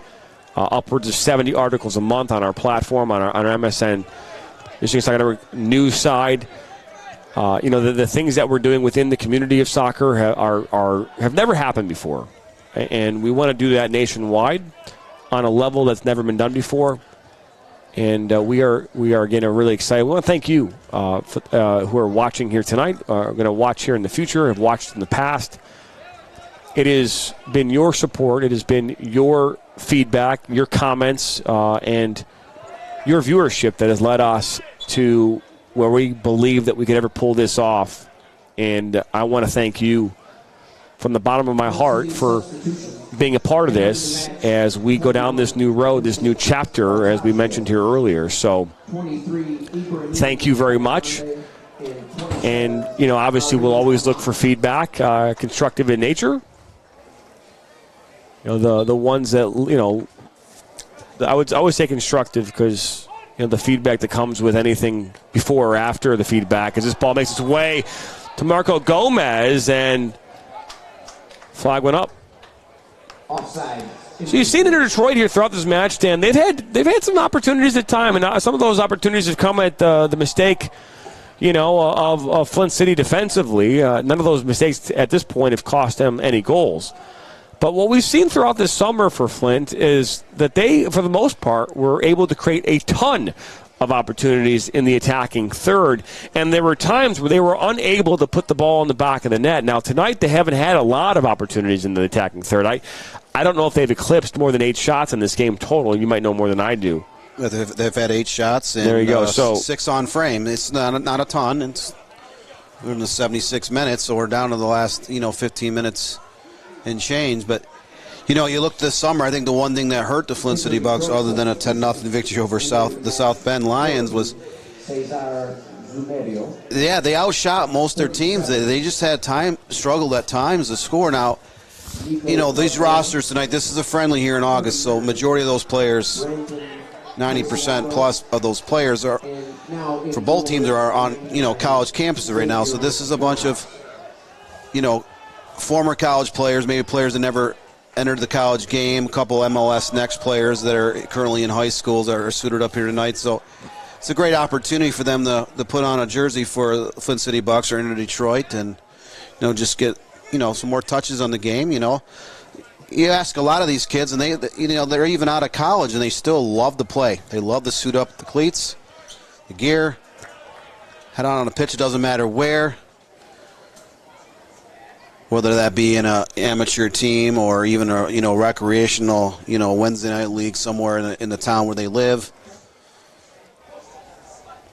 I think the passion just never dies with most people. If you love soccer at your early age, you're always going to love the beautiful game. Well, and again, if you talk about the state of Michigan specifically and soccer, at the highest levels in the state of Michigan, Flint City is the staple. They are the quote-unquote gold standard when it comes to amateur soccer here in the state. Now, there are other teams that have come about over the years, Detroit City being one of those teams, but they're now a professional team. When they first started, they were an amateur team playing at the lowest levels of the amateur game and found a way to climb the ranks and, with great marketing and great vision, have created what they have created. Now here comes Diamandi. Good track back defensively by Inter Detroit, one back by Flint City. You talk about the USL League, too. It was the premier developmental league up until about 6 or 7 years ago. But I remember like a decade ago, there was about 70 franchises in the U.S. and then, southern Canada. This year there was a record 128 teams that suited up from the beginning of May through the national championship game, which took place here a couple weeks ago in early August.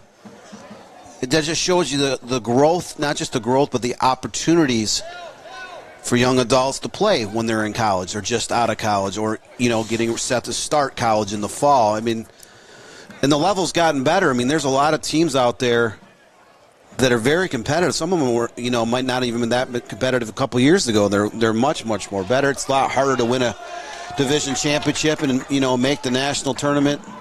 So that's a ball in for Lafawi, and I know there's a goalkeeper change. I don't have a 99 on my roster, so we'll just say keeper makes a save for now.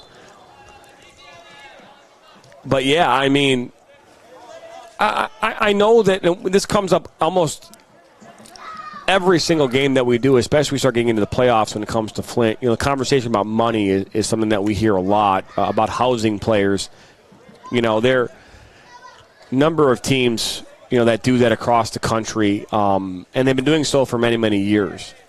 And you, Dan, alluded to the fact that, the USL League 2 have, made a mandate, that you can't have more than 5 players on your roster that, go to the same university. And that's why if you look at the roster here for Flint, a ton of their talent comes from out of the state. It comes from we saw it all season long. We saw Akron. We saw Western Michigan University on the roster. We saw Georgia. East Coast, West Coast, down south, right in the SEC. We see players coming from all over the place, and that's a testament to Gary Parsons and the Flint City Bucks and their vision of finding players that fit into their formula, fit into their system. That is the thing that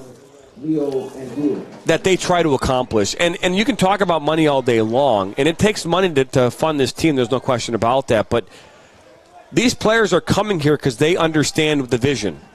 And not every team out there has a vision like that. And the vision is what has led to their success, not the money. The money is a byproduct of that vision. It definitely helps, but it doesn't mean that you win championships. And look at this, is that now we've got 2 players going into it, Afamu, and it looks like it's a friendly, but it's not becoming so friendly. Maybe a red card coming out. I don't know. It was definitely a yellow card. Afamu's going to get one. He'll go in the book. I believe that was Edwin Gomez Ruiz, who was tied up as well, but they're not going to give him a booking for that. So the yellow card came here in the 81st minute. Just crossed into the 82nd minute now. Still Flint City Bucks up 1-0 over in Detroit. This is just a friendly as the regular season for their respective leagues came to a close here back in July. Ball put into the 18. Looked to go back across. And the ball ended up going out, says the assistant referee. When we talk to high school players who are going and being recruited, we ask questions. And we talk to college coaches all the time too, Dan, about this, is that, there are certain players that are very good players. And they oftentimes will say, well, why didn't I get recruited to that school? I'm better than that, maybe that player over there, or maybe they're, and it isn't always about better. It's about the right player. The right player has to fit into the mix. Again, if you take players over the years at other sports or other levels and say, hey, well, why'd that player have success in that system but not in that system? Because the coaches found a way to get the best out of that player. Right? It's about putting the player in the best position to be successful, and sometimes that's not the team that player wanted to be on in the first place. Look at this. This is a ball that's given away. Now a one-time low shot right at Lauderdale. And I think one thing that's kind of missing, not just in soccer, but in today's youth and college sports and like amateur and semi-pro, is patience. And what I mean is, because there's so many good athletes nowadays in every sport coming up through the systems, sometimes players don't want to wait for their chance. And I'm saying, like, I'm a very good player. I just signed with Division I college in soccer, okay? I played at MLS Next Academy. I played in a really good ECNL in high school. Whatever route you took, the point is sometimes you walk in and you're on a college roster, you're 18 years old, but you have 14 seniors on your roster of 30 players. You're going to have to wait for your moment. That moment probably won't come till the next year. Yeah, and sometimes players, they don't want to wait. And you see it in basketball. The average NCAA Division I basketball team carries about 12 to 13 scholarship players and 2 or 3 walk-ons. And you have like 4.5 players every year now hitting the transfer portal because they don't want to wait for playing time. It's something that I think that people would take into account, that it's not easy to play college sports. And sometimes you have to wait your moment. We talk about this all the time, and USL2 commentator said that he thinks that our take on this is a bad take. And hey, I appreciate your opinion on this. And to run a summer league team, regardless of USL League 2 or not, is going to cost you upwards of between $20,000 and $30,000 at a minimum. Doesn't matter what level. Those teams, just field rentals alone and getting referee fees is going to cost you upwards of between $20,000 and $30,000. Then they have to put in the travel expenses. Oh, look at this. The ball comes in, but he makes the catch. But, again, we could talk about the money thing all day long. Unfortunately, it's not. Some teams have money, some teams don't. And some teams that have money find ways to have success, and teams that have money or don't have money find ways to have success. Unfortunately, the money thing is always going to be a thing. But to be fair with you and to be honest, I would blame that more on the leagues than the teams. The leagues themselves have really wanted to explode this. The leagues, the teams across this country, and because of that, you're seeing teams that maybe have no business being in these leagues. You know, you're seeing teams making these step up to pay big money to be in a league such as USL League 2, where you're going to pay $75,000 to $80,000 of an entrance fee just to get in, while other leagues only ask $2,000 or $3,000 from you. Yeah, USL League 2, yes, some teams will have a budget of $30,000, $40,000. Some are, a couple $100,000. There is a difference, but you have to have sponsorships. You have to have, owners that are willing to invest a lot of money to, bring players in to pay for the travel costs, especially if you make a postseason run. Look at this shot from distance. But I think this is the thing that's the most important. If you're talking about teams right now spending money is not the issue. Losing money is the issue. It's losing money. If anyone here thinks that these teams are making money, then they're not. I don't think there's a single team at any level right now across the soccer spectrum that's really making profitable money. It's a loser right now. You're losing money hand over fist in most of these leagues, and most of these teams are doing that. And again, the amount of money that you have to spend or invest in a summer to get players into your program, that's a whole other thing. But these teams are not making money, and that's the ultimate thing. And I know, again, but if you look at the teams that made it to the Final Four this season, they're not. A lot of them didn't have a ton of money. They found a way with their formula to make a run at it. And Peoria City was a national runner-up this year, or North American runner-up. I apologize, and they're just their third in existence. So you look at the USL League 2, because it was the USL Premier Developmental League up until 6 or 7 years ago.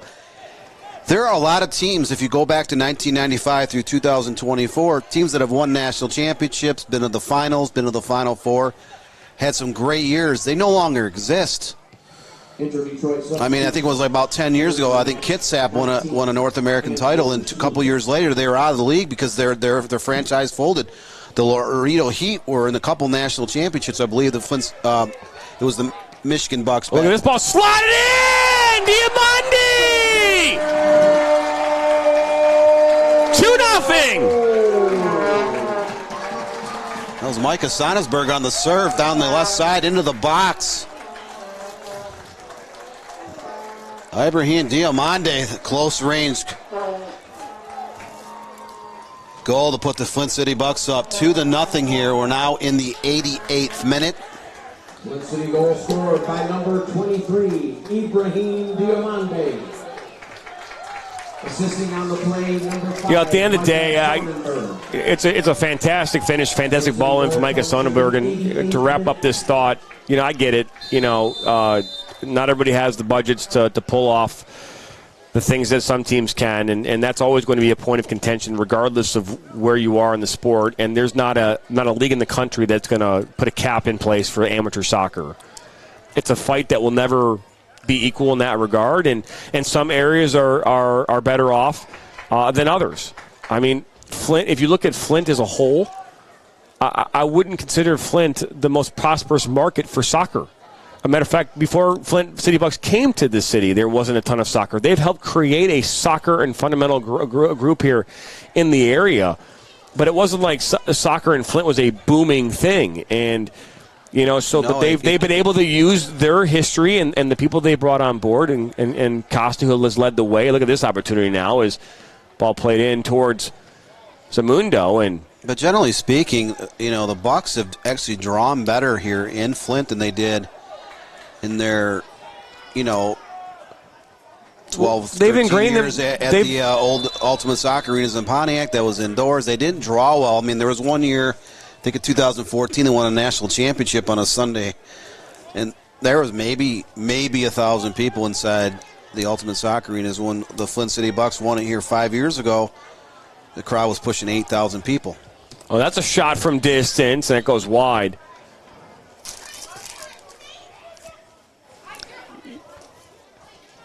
The 90th minute now. We're down to the waning minutes. Flint City in control, 2-0.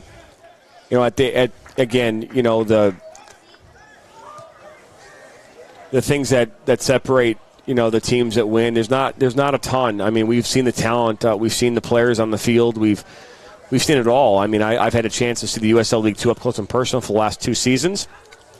Not by any sense of imagination am I an expert in all things USL League 2, but just seeing the teams that have won and had success. As this ball is played up towards Larfawi, and he was in an offside position. It goes in. It's a good finish, I think there's 2 really big staples in USL League 2, Flint City Bucks and the Des Moines Menace. If you go back 25 years or so, they've probably been the 2 longest-standing teams in the whole league and probably the 2 most successful all-time programs in terms of number of postseason berths. They both won at least one national or North American title because it has expanded into Canada over the years. Even in Canada, the Thunder Bay Chill up there on the northern shores of Lake Superior, north of Minnesota, they've been very good for 20 years. So there's a handful of teams that have weathered the storm and stuck around. They draw well. Yes, there is money involved, but I guess you could use the word model consistency, where they have, on an annual basis, produce very quality talent, and some years it's better than others. But Flint City Bucks, they started up at White Pine Middle School on the west side of Saginaw, in Saginaw Township, 29 years ago, to where they're at now. Ball looking for Lafawi. He'll cut inside, plays it out wide. Diamandi, he'll take a shot up and over. It looked like it deflected off the keeper's hands. We do not have a number 99 again on the roster for the yellow card was just issued as well. So we're about a minute into stoppage time. The referee has been looking at his watch, so this might be the final plays of the game. It's Voltage. He'll step over, take a shot, far post! A well-struck ball out. Side the 18, Voltaggio. It's 3-0. 92nd minute goal. Voltaggio kind of danced around the ball. Just about 28 yards in front of the net. It kind of bent that through traffic. It curled inside the right post. And in the waning minutes here, Flint City Bucks scored 2 late goals. They control this match 3-0 over Inter Detroit. USL 2 commentator, just want to we hear you. We understand the financial side of what you're talking about, and I don't know the solution to that problem. This ball is played back post. Just skirts out. I don't know, Dan. But that will bring this game to a close as Flint City will score 2 goals here in the last 4 minutes to make it 3-0 and wrap up their summer here at Atwood Stadium. Thank you, fans, for all of your support. It's been a fantastic summer here, Dan, and we've enjoyed it for the second season. We'll be back here for year number 3 here next year. And should we, before we go off the air, should we one more time cue our promotional video for the National Soccer Network? It'll end. The broadcast will end with that video, that full video that we did earlier. So yes, we'll end with that for sure. But we want to thank our fantastic crew here tonight, and Nathan and Turner and John Snow on camera. Brianna, our technical director. Zoe, our audio our tech here tonight. Bianca, our quality control. Want to thank everyone for stopping by here and tuning in here for one final time at Atwood Stadium. The final score here, 3-0 in favor of the Flint City Bucks over into Detroit. A 23rd-minute goal from Robbie Bruce. Went in 1-0 at the half, and then an 88th-minute goal from Ibrahim Diamandi, and then a 90th +3 from Vincent Beltagio, and that's all the difference in this one. I want to thank you for stopping by. I want to thank all of our comments, our viewers here, whether you're watching on YouTube, Twitter, Facebook, or Roku. The National Soccer Network is born. It'll be officially launched here on September the 1st. And our 24-hour-a-day, 7-day-a-week platform will launch in January of 2025. From all of us here at the Michigan Soccer Network, alongside Dan Stickrat, my name's Jonathan Turner. So long, everybody.